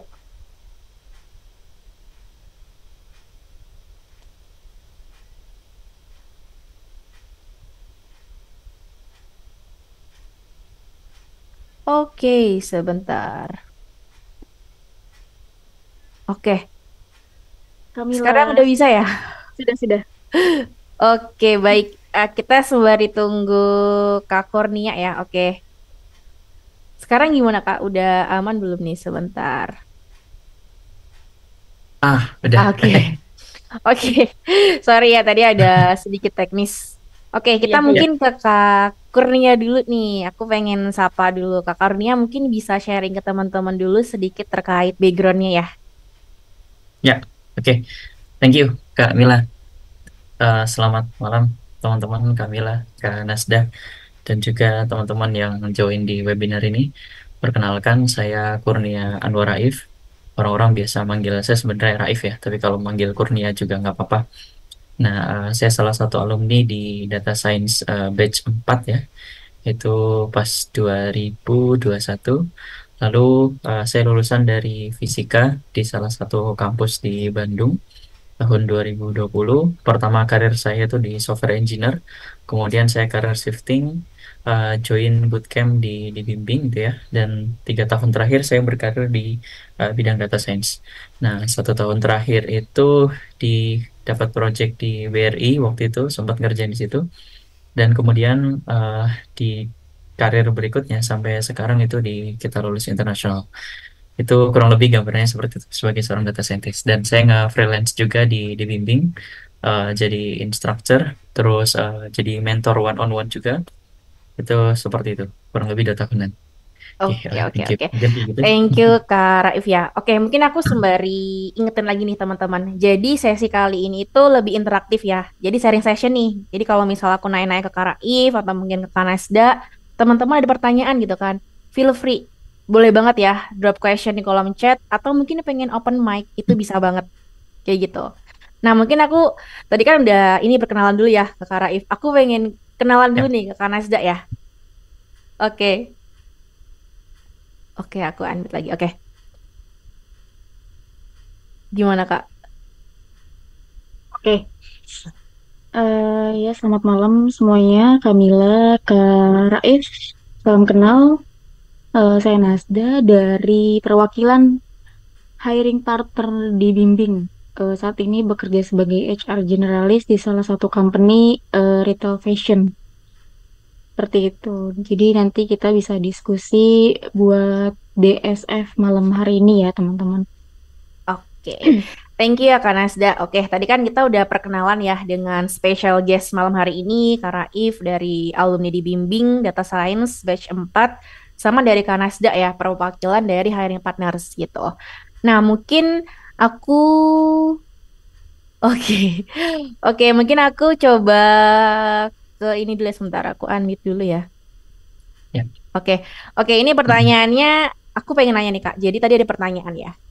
Switch karir itu kan biasanya identik dengan tanpa background di bidang ini misal. Nah banyak banget nih teman-teman itu nggak ada basic sama sekali di IT. tapi mereka pengen berkarir di coding gitu kan, misal di data science atau mungkin machine learning atau data engineering gitu kan. Dari Kak Raif bisa nggak sih kasih tips-tipsnya ya untuk kita-kita yang memang gak Hmm. ada IT background tapi pengen berkarir di bidang coding atau data gitu. Gimana tuh Kak Raif? Oke. Baik, pertanyaannya bagus untuk Kamila, thank you. Sebetulnya saya juga bukan dari orang yang dari background yang coding ya, istilahnya kan di fisika itu kan, apalagi fisika saya itu fisika murni, tapi bidangnya ke bidang kebumian, dan di situ nggak fully terkait dengan coding sama sekali.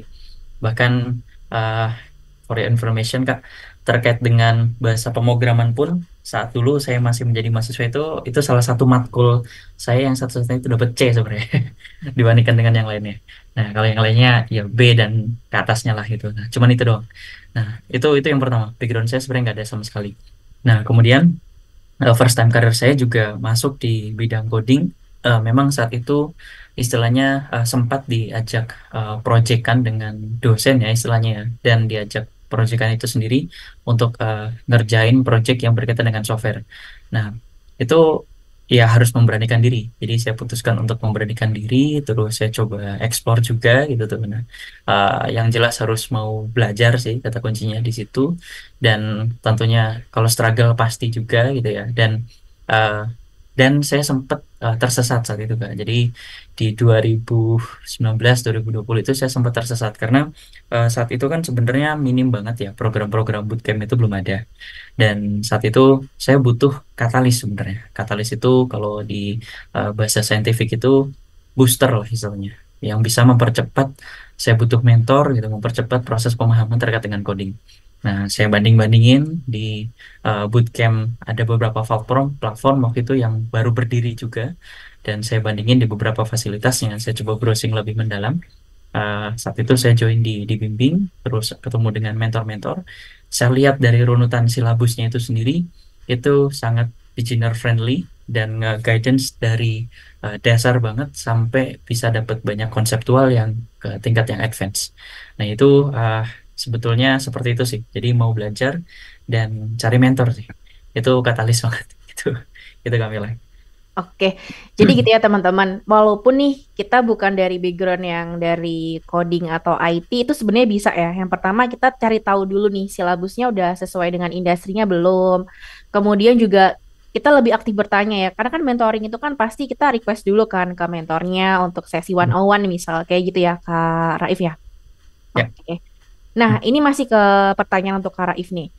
Jadi kita ada pertanyaan itu dari Kak Elba nih. Kalau misal kita mau ke data science gitu kan, apakah harus pintar matematika? Gimana tuh Kak? Baik. Jadi sebetulnya saya coba bagi jadi dua pembahasan ya. Yang pertama, kalau ke ranah akademisi itu jelas harus bisa paham terkait dengan matematiknya. Itu kalau ke ranah akademisi. Nah, tapi kalau ke ranah industri, poin utamanya ialah di industri itu pasti ada suatu problem dan how to solve-nya. Nah, di hal tersebut sebetulnya untuk karena industri itu sendiri di kurikulum yang dibimbing saat itu, saya kan pernah jadi student juga gitu ya, dan nge-encourage kalau semisal ada masukan dari student terus ada update dari dunia industri, saya diajak dengan rekan di talent support dan di kurikulum dibimbing itu untuk nge-build terkait dengan kurikulumnya. Jadi saya juga dengan mentor-mentor yang lain juga gitu. Nah, jadi kurikulumnya juga terupdate. Nah, tapi kalau karenanya industri itu senantiasa bagaimana kita paham problemnya dan bagaimana nge-solve-nya sebenarnya. Nah, karena implementasi dari industri itu sendiri nggak nge-build dari scratch gitu, nggak nge-build dari awal. Nah, dan tentunya ada pembahasan yang terkait dengan statistika, dengan pembahasan matematika yang dibutuhkan di dalam industri, di industri itu sendiri, itu ada di materi di kurikulum dibimbing gitu ya. Itu kalau dulu zamannya saya itu di day, kalau nggak salah di day 10-11 ya, 10-11-12. Itu 3 hari full bahas terkait dengan statistika, hipotesis testing dan sejenisnya, itu dibahas juga gitu tuh. Nah, terkait matematikanya juga dibutuhin langsung ke ranahnya industri gitu. Itu seperti itu sih. Karena kan ya balik lagi, bootcamp itu kan katalis gitu tuh. Katalis untuk nge-boosting bagaimana kita itu bisa senantiasa bisa implementasi ilmunya langsung ke ranah industri. Nah, itu seperti itu sih. Oke, oke, baik. Nah, mungkin next pertanyaannya ini akan relate nih dengan Kak Nasda ya, Kak. Jadi, pengen nanya nih, Kak. Tadi kan beberapa juga ada pertanyaan kalau misal switch karir itu apakah harus ada spesifik skill yang bisa gitu kan. Nah, dari sudut pandang ya atau point of view hiring partners, gimana sih biasanya dari Kak Nasda itu ngefilter ya teman-teman yang oh ini tuh nggak ada experience yang relevan misal. Tapi kok dari segi project kayaknya relevan gitu kan. Biasanya gimana sih Kak, ada tips atau mungkin ada poin tertentu nggak sih atau menjadi bahan konsiderasi dari Kak Nasda sebagai hiring partners untuk merekrut si talents ini? Oke, Kamila, jadi eh, background pendidikannya belum linear gitu ya, tapi Mhm. bagaimana caranya supaya hiring partner ini atau HR ini bisa notice kandidat yang memang dari background belum sesuai gitu ya, Mhm. khususnya background pendidikan. Nah, biasanya untuk divisi marketing ini, kalau aku personal gitu, aku pribadi, hiringnya yang pertama kali aku lihat adalah eh, portofolio gitu. Jadi di jajaran manajerial kami pun, manajemen pun, itu yang pertama kami lihat adalah portofolio dan kesesuaian apa yang dibutuhkan sama company di divisi marketing ini. Divisi marketing ini kan ada subnya, ada social media specialist, content creator, dan digital marketing ya. Eh, Begitupun di marketing ini kami ada divisi KOL spesialis gitu. Nah, kami lihat portofolionya dulu, project apa yang pernah dikerjakan, outputnya seperti apa gitu. Nah, biasanya pendidikan itu malah di nomor sekian gitu, di nomor terakhir. Bahkan IPK pun kalau masih mending gitu ya, masih di angka yang qualified gitu ya, minimal di misalnya di setiap company beda. Kalau di company aku sendiri di minimal 3,00 gitu ya.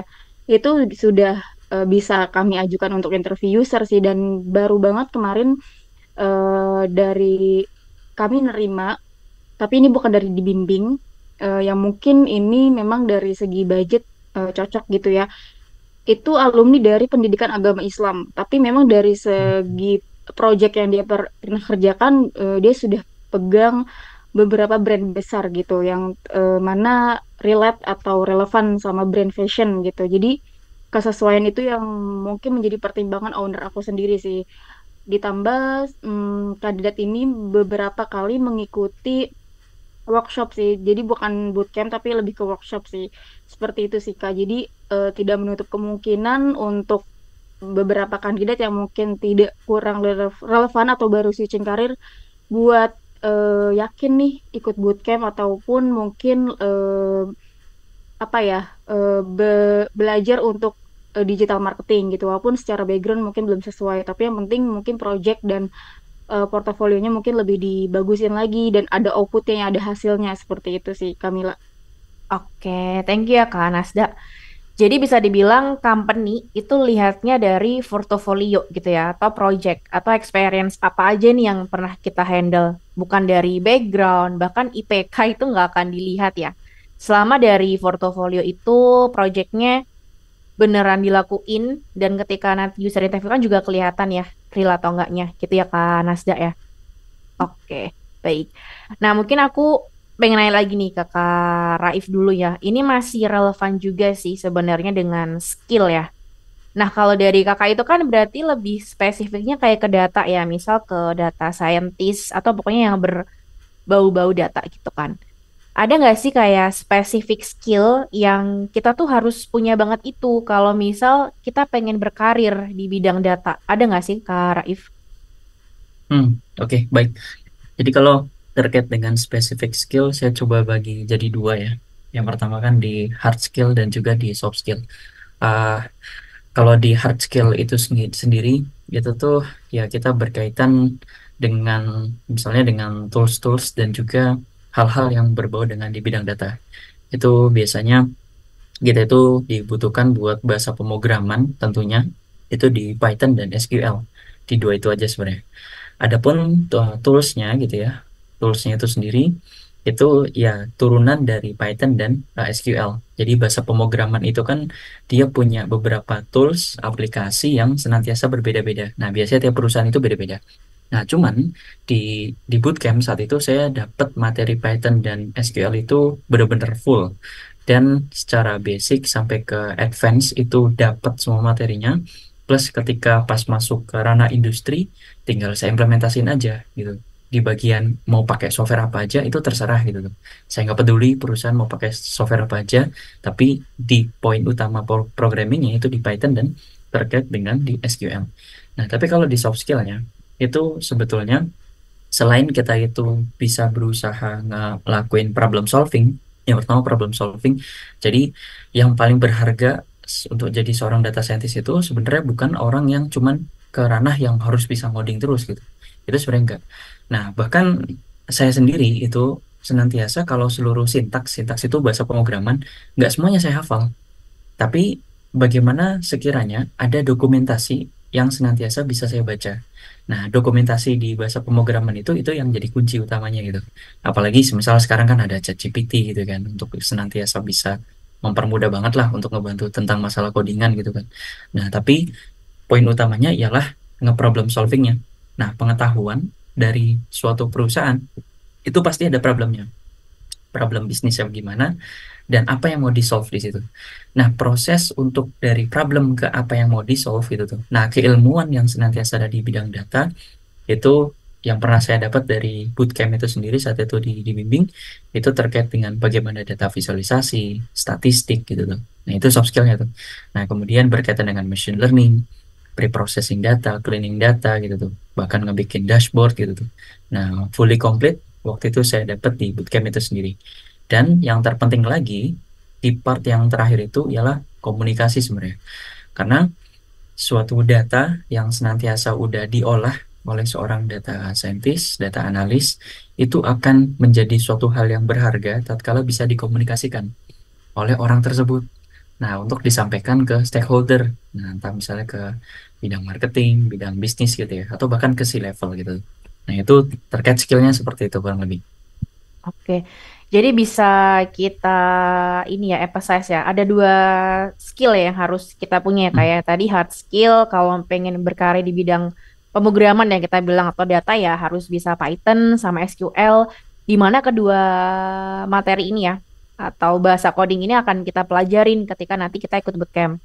Dan tentunya juga harus punya soft skill ya, yang misal problem solving lah ya atau bahasanya logikanya dapat lah ya kita udah running sintak tapi ketika membahasakan ke stakeholder nggak bisa agak susah misal itu juga agak PR juga ya karena kan user itu nggak tahu ya bahasa coding ya taunya dia resultnya ya hasil dari visualisasinya itu ya Kak Raif ya oke Betul, nah betul. mungkin Correct. yes gitu ya oke nah mungkin ini ada pertanyaan yang relate nih terkait hard skill sama soft skill nah aku pengen nanya lagi nih ke Kak Nasda ya point of view dari hiring partners gitu kan dari Kanazda, mungkin bisa nggak sih share ke kita gitu kan tips dan trik apa nih ketika kita dapat invitation interview gitulah ya, yang benar-benar harus kita prepare. Kayak misal mungkin dari portofolionya harus seperti apa, terus mungkin dari cara kita ngomong ketika presentasi. Pokoknya yang relate itu gimana Kak? Bisa kasih tips dan trik ke kita nggak? Oke, baik.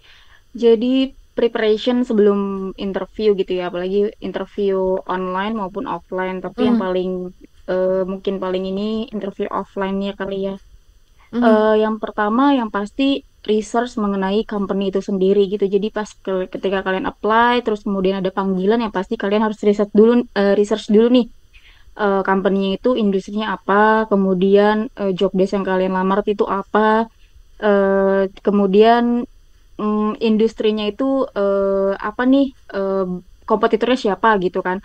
Dan yang pasti sih biasanya kalau beberapa kandidat yang kami terima itu biasanya mereka tuh research sampai ke bagian di mana direktur tuh siapa, owner tuh siapa. Jadi ketika mereka interview dengan jajaran manajerial ataupun memang langsung interview dengan user, ataupun interview dengan HR, mereka tuh sudah prepare dengan siapa mereka berbicara gitu, dengan siapa mereka ngobrol, jadi bisa mengimbangi juga gitu. Jadi kan kadang-kadang kita nggak tahu nih interview itu pas datang tuh akan bertemunya sama siapa. Kadang-kadang panggilan interview tahap pertama itu ada aja yang langsung sama user atau ada juga yang langsung sama owner. Kalau di company aku sendiri biasanya interview pertama sama aku nggak lama nanti owner langsung interview. Nah itu kan harus disiapkan kalau kalian tahu tipe-tipe ownernya, misalnya oh ownernya lulusan luar negeri nih, berarti tata bahasanya tuh harus seperti apa gitu kan. Kosakatanya tuh harus gimana gitu kan. Nggak mungkin kita sama rata gitu ya ketika kita ngobrol sama HR, agak nyantai sama sama owner yang memang mungkin alumni alumni luar negeri misal gitu kan. Terus yang pasti portofolio itu harus disiapkan, prepare dokumen walaupun kalian udah jago nih speakingnya, yang pasti administrasinya jangan lupa juga untuk menyiapkan dokumen-dokumen penting, ijazah gitu kan, ijazah, portofolio, apalagi kalau misalnya kalian di bidang marketing ataupun di bidang yang memang membutuhkan portofolio. Nah, itu hasil kerja itu nyata banget ada, nantinya kalian mungkin akan present ke HR gitu ya, itu akan menjadi poin plus karena kalau misalnya divisi-divisi yang memang basicnya ada portofolio, kalau kalian hanya ngobrol dan tidak menunjukkan apapun itu kayaknya kita juga tidak bisa membayangkan gitu seperti apa keberhasilan kalian dan progres kalian gitu. Setidaknya ada sosial media yang bisa kita lihat gitu ya ketika interview. Dan yang pasti jangan gugup sih. Jadi ketika kalian udah prepare ya anggap aja kalian diundang untuk ngobrol santai, tapi sesuaikan juga dengan siapa kalian ngobrol gitu. Jadi harus bener-bener jangan gugup, kuncinya itu sih Kak. Mungkin simpelnya gitu ya, tapi kalau untuk lebih detailnya nanti kalian bisa lagi nih riset di mungkin sekarang TikTok juga banyak ya sharing-sharing tentang interview, tips dan triknya itu seperti apa, dan itu rajin-rajin kalian harus banget banyak referensi point of view. Di beberapa perusahaan tuh point of view HR beda-beda ya. Ada juga yang mungkin HR itu ketika kita ngobrol santai, ada juga yang mungkin terkesan di perusahaan yang konvensional mereka kurang suka nih sama yang interview gaya interview santuy. Mereka lebih sukanya yang formal banget gitu. Nah, kalau kalau aku pribadi sih kalau interview tuh kayak apa ya, kayak temen aja gitu. Tapi nanti kalau sama owner atau sama user itu mungkin aku bisa direct untuk lebih formal. Kalau sama aku ya udah, yang penting kita sharing. Jadi bisa kegali juga nih eh, apa yang ada, skill apa yang ada di dalam diri kandidatnya gitu. Kalau misalnya akunya kaku, mungkin kadang-kadang kandidat nervous juga sih Kak, gitu sih. Oke, jadi gitu ya teman-teman. Apa yang atau pertama kali yang kita lakukan itu harus profiling company-nya dulu gitu kan. Company-nya ini bergerak di industri apa, kemudian kalau bisa co-foundernya itu kita cek satu-satu ya. Kayak tadi ya, misal ternyata co-foundernya mungkin dari lulusan luar negeri gitu kan. Ya pasti akan beda ya cara komunikasinya kayak gitu. Dan yang terpenting kita juga harus udah siapin portofolionya dulu di awal. Pasti kan nanti akan ditanya ya ketika interview terkait portofolionya seperti apa. Dan yang dikasih tips dari Kak Nasda juga, jangan gugup ya. Jadi ya anggaplah kita ngobrol dengan teman kita lah, tapi tetap ingat ya kalau ini lagi interview kayak gitu. Nah, mungkin terkait ini nih pertanyaan yang terkait tipsnya nih. Ini akan ada satu pertanyaan yang relate nih. Pertanyaannya dari Kak Rusida nih. Kak Rusida mau open mic atau mau aku baca ini untuk pertanyaannya? Oke, mungkin aku bantu bacain kali ya. Jadi pertanyaan dari Kak Rusida sendiri gitu kan. Kak Rusida ini adalah fresh graduate, prodinya dari IT, tapi ada ketertarikan nih ke UI UX gitu kan. Dan biasanya memang di kayak job vacancy gitu ya, misal di Glints atau mungkin di LinkedIn itu kan dicantumin ya requirement-nya minimal harus 1 tahun, harus bisa ini, bisa itu gitu kan. Sedangkan mungkin di kita baru ada 4 bulan nih untuk pengalaman yang relevan gitu kan. Bisa nggak sih Kak share ke kita, walaupun kita pengalamannya baru 4 bulan, tapi permintaannya itu 1 tahun, tapi tetap kita diproses nih untuk hiringnya atau rekrutmennya itu gimana tuh Kak Nasda? Oke, nanti mungkin ini juga bakal dibantu validasi lagi ya oleh Kak Kurnia. Aku kalau dari point of view HR bisa banget sih, apalagi untuk masalah apa ya, kualifikasi itu sebetulnya itu kan kita udah ngomongin kayak jajaran manajerial, misalnya minimal 1 tahun kalau bisa gitu. Kalau misalnya enggak pun ya, kalau misal kandidatnya terlihat mau belajar, dan tergantung perusahaannya juga sih, kadang-kadang realistis ya, kadang-kadang aku nggak bisa mengeneralisasi semua perusahaan pasti bisa, enggak, tapi tergantung perusahaannya. Karena aku pribadi pernah ngalamin fresh graduate melamar jadi HR, Di situ dimintanya minimal pengalaman 1 tahun. Tapi aku nggak punya basic apa-apa nih, nggak punya, nggak membawa apa-apa, nggak membawa value apa-apa ke perusahaan. Jadi ketika ditanya nilai jual aku tuh nggak ada gitu. Jadi oke, kuliah 4 tahun dengan jurusan psikologi, tapi apa yang bisa dijual ke perusahaan? Bisa nggak job portal? Bisa nggak interview orang ya kan? Saya nggak belum pernah ya Pak. Saya jawab kayak gitu ya. Cuman dari situ belajar, dari kegagalan itu belajar, oh ternyata walaupun kita fresh grad, kita juga nggak boleh terlalu over proud sama diri kita. Misalnya kita alumni UI ya, misalnya atau alumni top university, tetap aja kita harus belajar lagi. Apalagi sekarang kalau misalnya mau ke bidang yang memang sorry, ke posisi yang memang komprehensif seperti digital marketing atau yang membutuhkan skill yang mendalam ya, itu perlu banget gitu. Jadi kalau di jurusan itu sendiri tidak belajar, apalagi IT misalnya tadi kakaknya mau ke bidang IT lagi, dan itu menurut aku perlu validasi yang mana kemampuan kita itu diakui gitu kan. Kalau misalnya based on ijazah kan itu udah banyak banget ya oversupply ya lulusan IT, tapi gimana caranya kita bisa menawarkan value kita gitu ke perusahaan. Itulah yang menjadi pembeda. Misalnya dari 1.000 pelamar, ternyata di 30 pelamar yang mempunyai value yang dicari sama perusahaan. Nah, disaring lagi nih, dari 30 pelamar itu ada value spesifik yang perusahaan tuh butuh banget. Ternyata ada satu kandidat ini yang bisa JavaScript misalnya. Pengalaman udah 4 tahun misal. Padahal yang dibutuhkan pengalamannya 7 tahun misal, tapi yang 4 tahun inilah yang dicari gitu, karena disitulah dia menawarkan value atau daya jual diri dia gitu loh ke perusahaan. Nah itulah yang nantinya dia akan kontribusi ke perusahaan dan terjadilah negosiasi gaji nih gitu.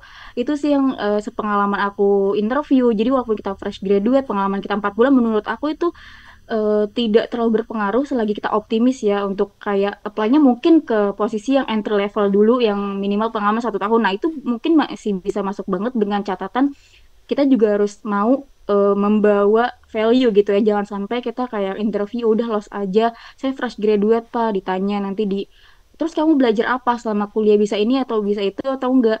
Nggak bisa Pak, saya belum tahu karena kan saya belum kerja. Tapi kan setidaknya sekarang banyak banget media yang bisa kita pelajari loh dari berbagai macam apalagi sekarang zamannya digital ya, itu udah mungkin para rekruter udah kayak cukup kayak gimana ya, daripada membuang waktu udah deh cari aja yang instan, mengurangi kos perusahaan. Kadang-kadang ini dapurnya HR ya, ini point of view aku sebagai HR. Kadang-kadang kita juga kadang-kadang oh ya mau belajar nih anaknya, tapi secara manajemen udahlah cari aja yang instan yang udah bisa ini minimal gitu. Karena yang ini fresh graduate kita harus ngajarin lagi. Nanti kalau misalnya dia lama adaptasinya, kita akan lama nih buat profitnya, misalnya kayak gitu. Nah, makanya kalian harus bener-bener cepat beradaptasi sama perubahan global bangetnya. Sekarang orang-orang pada berlomba-lomba belajar bootcamp. Nah, makanya terjadilah adanya bootcamp karena kebutuhan high demand-nya sekarang kan digital banget ya. Makanya disiapkanlah pembelajaran yang komprehensif selama 6 bulan gitu ya. Dan kebetulan juga aku alumni bootcamp yang mana dulu waktu HR lulus psikologi, oh langsung jadi HR. Ternyata sekarang sudah ditanya nih apa skill-skill yang apa yang dibisa, padahal di kuliah nggak diajarin. Nah itu aku dapetin dari bootcamp itu sendiri sih Kak, gitu. Kurang lebih gitu Kak. Oke. Menjawab nggak ya Id- kira-kira dari kakaknya tadi? Mungkin bisa Menjawab ya. dibantu Kak Kurnia Ya, ditambahkan. Oke, Kak Nasda, thank you. Saya izin jawab ya, Kamila ya. Iya, iya. Jadi saya sepakat banget sama jawaban Kak Nasda ya istilahnya ya. Tapi teman-teman jangan sampai ngedown walaupun misalnya fresh graduate gitu butuh satu pengalaman 1 tahun gitu ya, 1 tahun pengalaman gitu. Kalau dulu saya pribadi memang berangkat dari nol di pengalaman di bidang waktu itu di software engineer nol gitu. Nah, cuman saya pernah ada portofolio yang berkaitan dengan project dengan dosen untuk nge-build suatu aplikasi. Nah, itu kan sebenarnya kegiatan yang ada di kampus gitu. Dan walaupun misalnya beda banget teknologi yang digunakan di perusahaan dengan yang pernah saya kerjakan gitu, setidaknya ada hal yang senantiasa sudah pernah dilalui gitu, dilalui dan dikerjakan. Dan sebetulnya saat itu ya tentu pasti bakal ditanya gitu. Uh, ini nanti kan perusahaan pakai teknologinya beda lagi gitu. Nah, beda lagi. Nah, terus kira-kira gimana gitu tuh kamu ngehandle hal tersebut. Nah, itu kan sebenarnya sama aja kayak kita tuh lagi mempelajari hal baru sih ya. Dan tentunya semua hal itu pasti mempelajari hal baru gitu tuh. Dan yang yang paling enak itu kalau menurut saya kita tuh berangkat dari kosong dulu. Kita nggak tahu apa-apa. Nah, kalau kita nggak tahu apa-apa, kosong, terus kita punya rasa ingin tahu, tahu output yang mau diarahkan itu mau belajar ke arah mana, itu enak gitu tuh. Nah, itu modal utama sebenarnya yang jadi penilaian di HR. Nah, makanya pas waktu ketika saya career shifting dari software engineer ke bidang data, itu kan ranahnya sebenarnya beda. Nah, balik lagi di alasan saya pertama kali yang saya sampaikan tadi ini, itu berkaitan dengan katalis. Nah, butuh nih katalis yang senantiasa bisa ngeboosting keilmuan saya di bidang data gitu tuh. Nah, cara cepatnya gimana ya? Kita belajar dari orang lain gitu. Cuman kan kalau kita nyari orang gitu kan, istilahnya kan, itu susah gitu kan. Apalagi orang punya kesibukan masing-masing juga kan istilahnya kan. Nah, makanya begitu saya lihat di iklan waktu itu ada bootcamp, terus saya timbang-timbang dengan berbagai macam banyak pertimbangan gitu loh. Termasuk di dalamnya itu ada kayak pembayaran gitu kan. Kayak, oh harganya tinggi betul gitu ya. Itu saya sempat dulu punya pikiran seperti itu. Tapi kalau menurut saya, ketika kita coba keluarkan untuk investasi dari leher ke atas, itu ya namanya ilmu pasti bakal terus berkembang gitu tuh. Itu no worries. Dan itu take action yang saya coba ambil. Saya belajar dari mentor-mentor, terus modal rasa ingin tahu yang harus dikembangkan terus gitu untuk minat belajar. Itu yang senantiasa sebenarnya yang jadi modal utama buat dilirik sama perusahaan sih sebenarnya. Itu kayak gitu. Saya sepakat sama yang Kak Nasda sampaikan tadi. Gitu. Oke, jadi kalau aku bantu rangkum ya dari Kak Nasda dan Kak Raif gitu kan. Teman-teman yang misal punya pengalaman ternyata waktu lihat job vacancy-nya oh nggak relevan, kurang misal gitu kan. Pertama tetap optimis aja sih teman-teman. Coba apply dulu, mungkin bisa disiasatin dari entry level dulu gitu ya kayak Kak Nasda tadi. Yang penting kita bisa ada komunikasi dulu lah dengan HR, dapat opportunity lah ya untuk interview dulu dengan HR, kita bisa share tuh value kita ketika presentasi. Jadi benar-benar kita tunjukkan lah ya waktu interview atau presentasi itu. Kayak gitu ya, tadi pertanyaannya kalau misal dari Karusida atau mungkin teman-teman yang agak worry nih kok belum sesuai ya, misal experience-nya kurang gitu. Tetap optimis sih kayak gitu. Sama tadi kan juga sekarang udah serba digital ya, semua opportunity itu banyak banget tinggal teman-teman itu mau take action atau enggak kayak tadi nih Kak Raif sempat mention. Nah, di dibimbing itu kan atau di bootcamp itu semua yang dibutuhkan industri sudah ada lah ya atau paket lengkap lah. Teman-teman tinggal ikutin aja semua alur prosesnya ketika ikut bootcamp. Kalau misal ada pertanyaan terkait materi atau mungkin butuh konsultasi terkait karir, itu udah ada tempatnya. Kita udah ada fasilitasnya teman-teman. Jadi kayak gitu ya. Jadi sembari kita upgrading skillnya, kita juga banyak lah ya. Perbanyak juga nih opportunity ikut pembelajaran seperti bootcampnya. Kayak gitu. Nah, mungkin ini masih relate juga nih terkait switch karir. Tadi juga ada pertanyaan ya dari beberapa teman-teman terkait portofolio nih gitu. Apakah dari Kak Raif bisa share sedikit Kak contoh portofolio misal yang benar-benar switch karir tuh portofolionya harus seperti apa nih kayak gitu Kak? Oke. Baik. Nanti akan saya coba share di uh, kitab saya ya, mungkin setelah Hmm, jawaban ini. hmm, Itu sebenarnya sederhana banget gitu. Dan saya jujur belum pernah ku update lagi semenjak saya jadi student dulu gitu. Tapi yang mudah-mudahan bisa jadi referensi. Nah, jadi senantiasa walaupun dari switch karir, misalnya dulu saya di software engineer terus pindah ke data scientist, itu sebetulnya kita bukan berarti ngebuang bidang sebelumnya gitu tuh. Atau bahkan misalnya benar-benar nggak relate sama sekali dengan bidang IT gitu. Nah, itu saya selalu tekankan gitu tuh. Kalau saya pas lagi one on one nge-mentorin student yang bukan dari bidang IT, bidang data, bahkan ya ada yang dari pendidikan yang berbeda gitu tuh, pendidikan sastra, bahasa Inggris, bahasa Perancis. Nah, bahkan ada yang dari pendidikan biologi gitu tuh. Itu benar-benar nol lah bisa dikatakan di bidang IT-nya.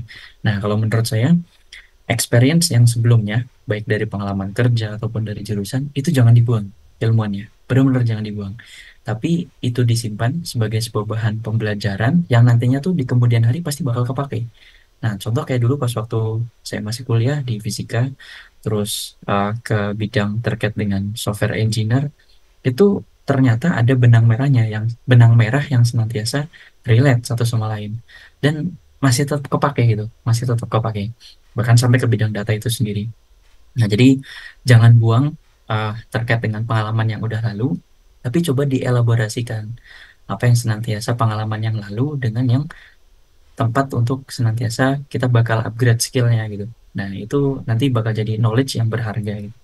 Nah, itu ya itu prinsip saya yang senantiasa saya pakai sih sebenarnya. Itu kurang lebih kayak gitu. Oke, jadi gitu Gitu. ya teman-teman. Bagi yang lagi switch karir, misal sebelumnya ada experience apapun itu yang misal belum relate dengan current situation, itu nggak usah dihilangkan ya, atau ngerasa malu, oh ini nggak relevan.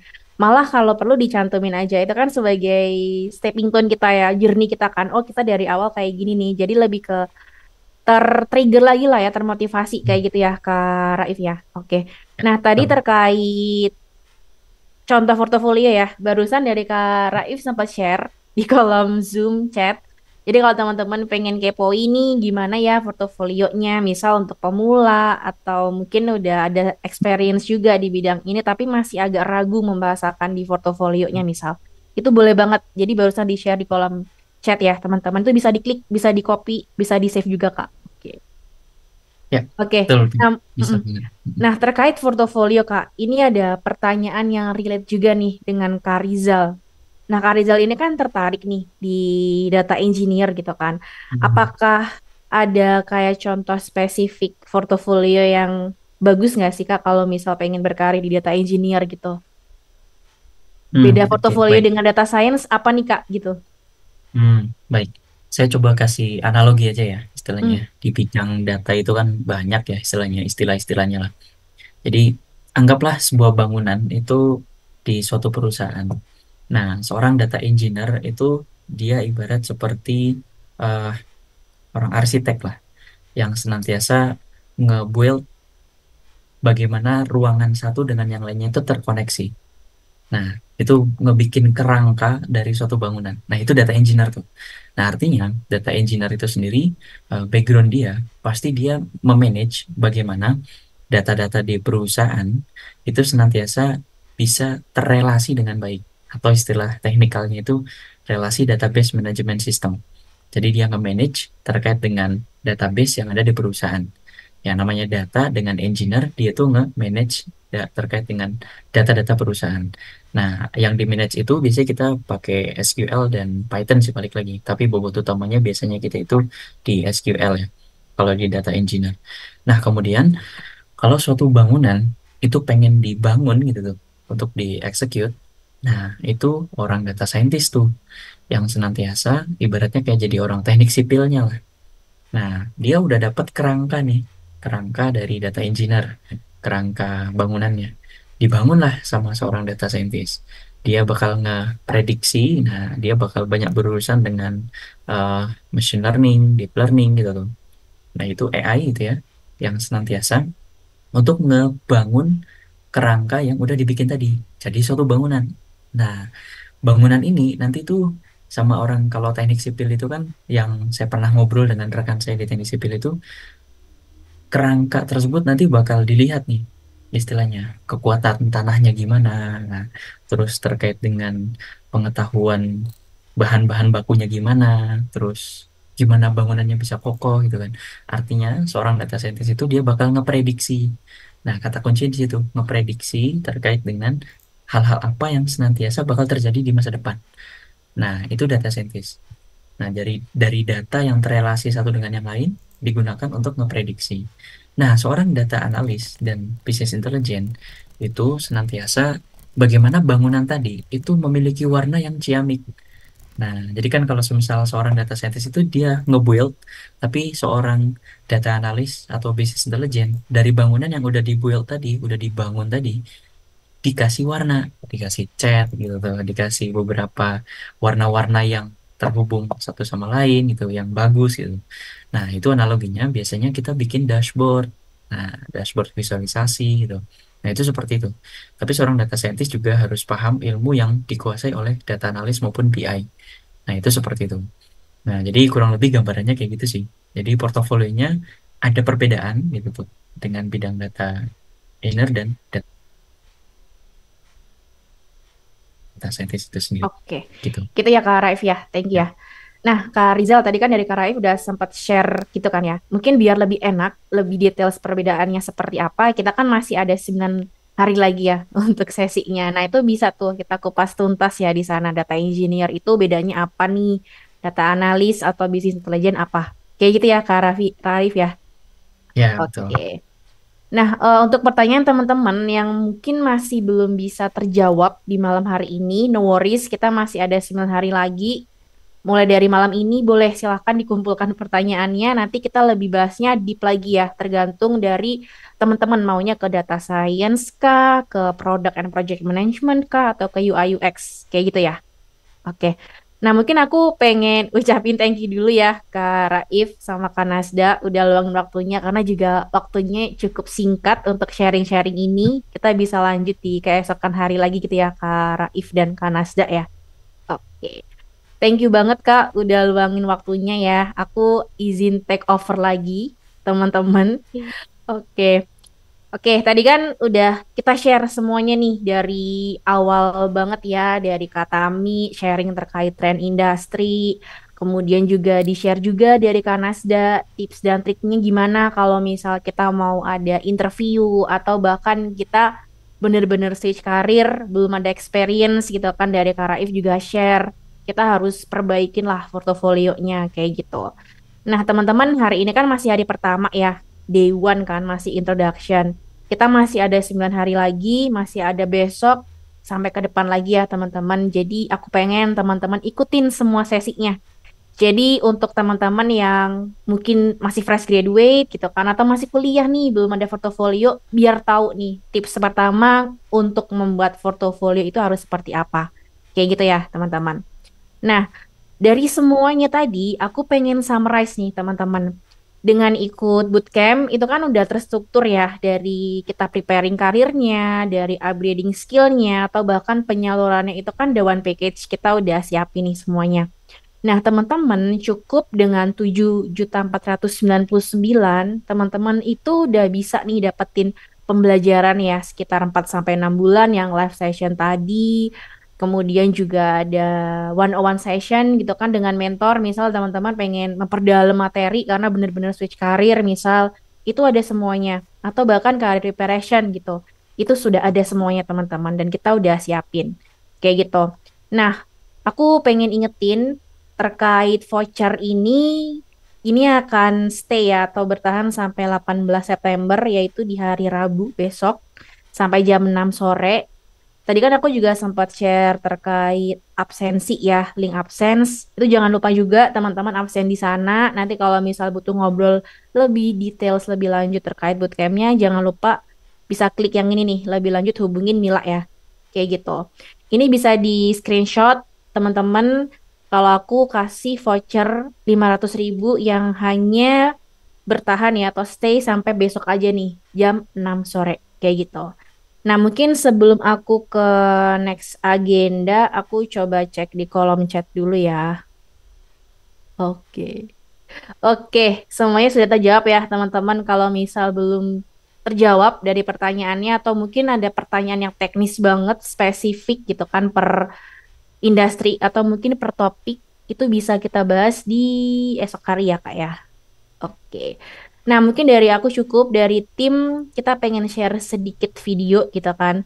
Nah, aku juga pengen ngucapin thank you sama teman-teman yang udah luangin waktunya di malam hari ini sharing session dengan tim dibimbing.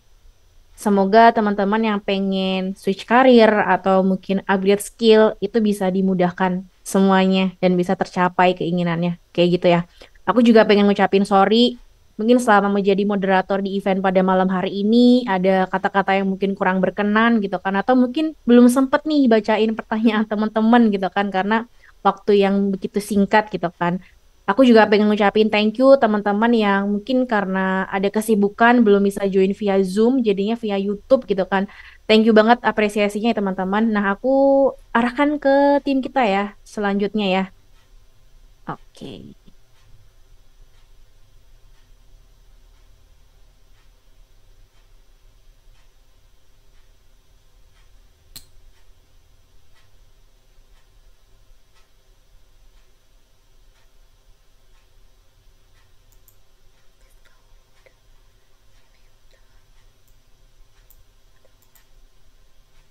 Sorry dari Kak Nurul, sepertinya belum share audio ya, Kak ya.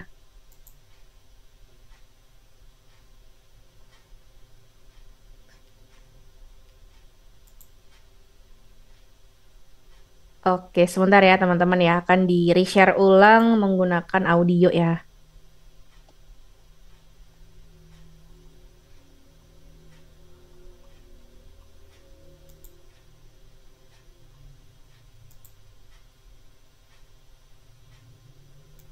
Oke, mungkin aku coba bantu kali ya untuk share videonya ya Kak Nurul ya. Oke, sebentar teman-teman. Kira aku udah kelihatan ya.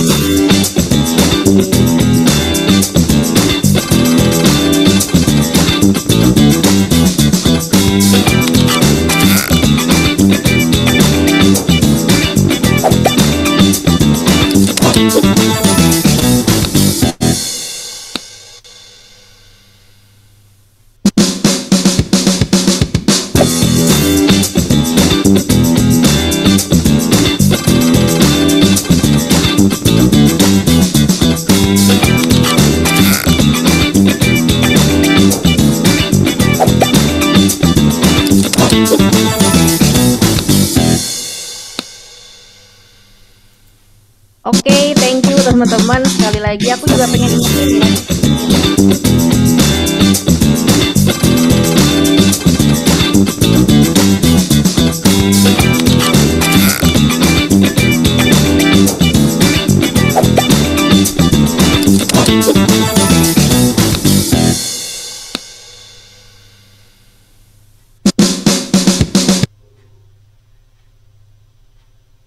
Oke, thank you ya teman-teman yang tadi mungkin belum absence. Aku barusan share ulang untuk linknya. Jangan lupa nanti kalau misalnya teman-teman butuh konsultasi lebih lagi terkait bootcampnya, jangan lupa kontak ke aku ya, ke Mila ya. Oke, thank you teman-teman. Aku izin akhiri sesi malam hari ini ya.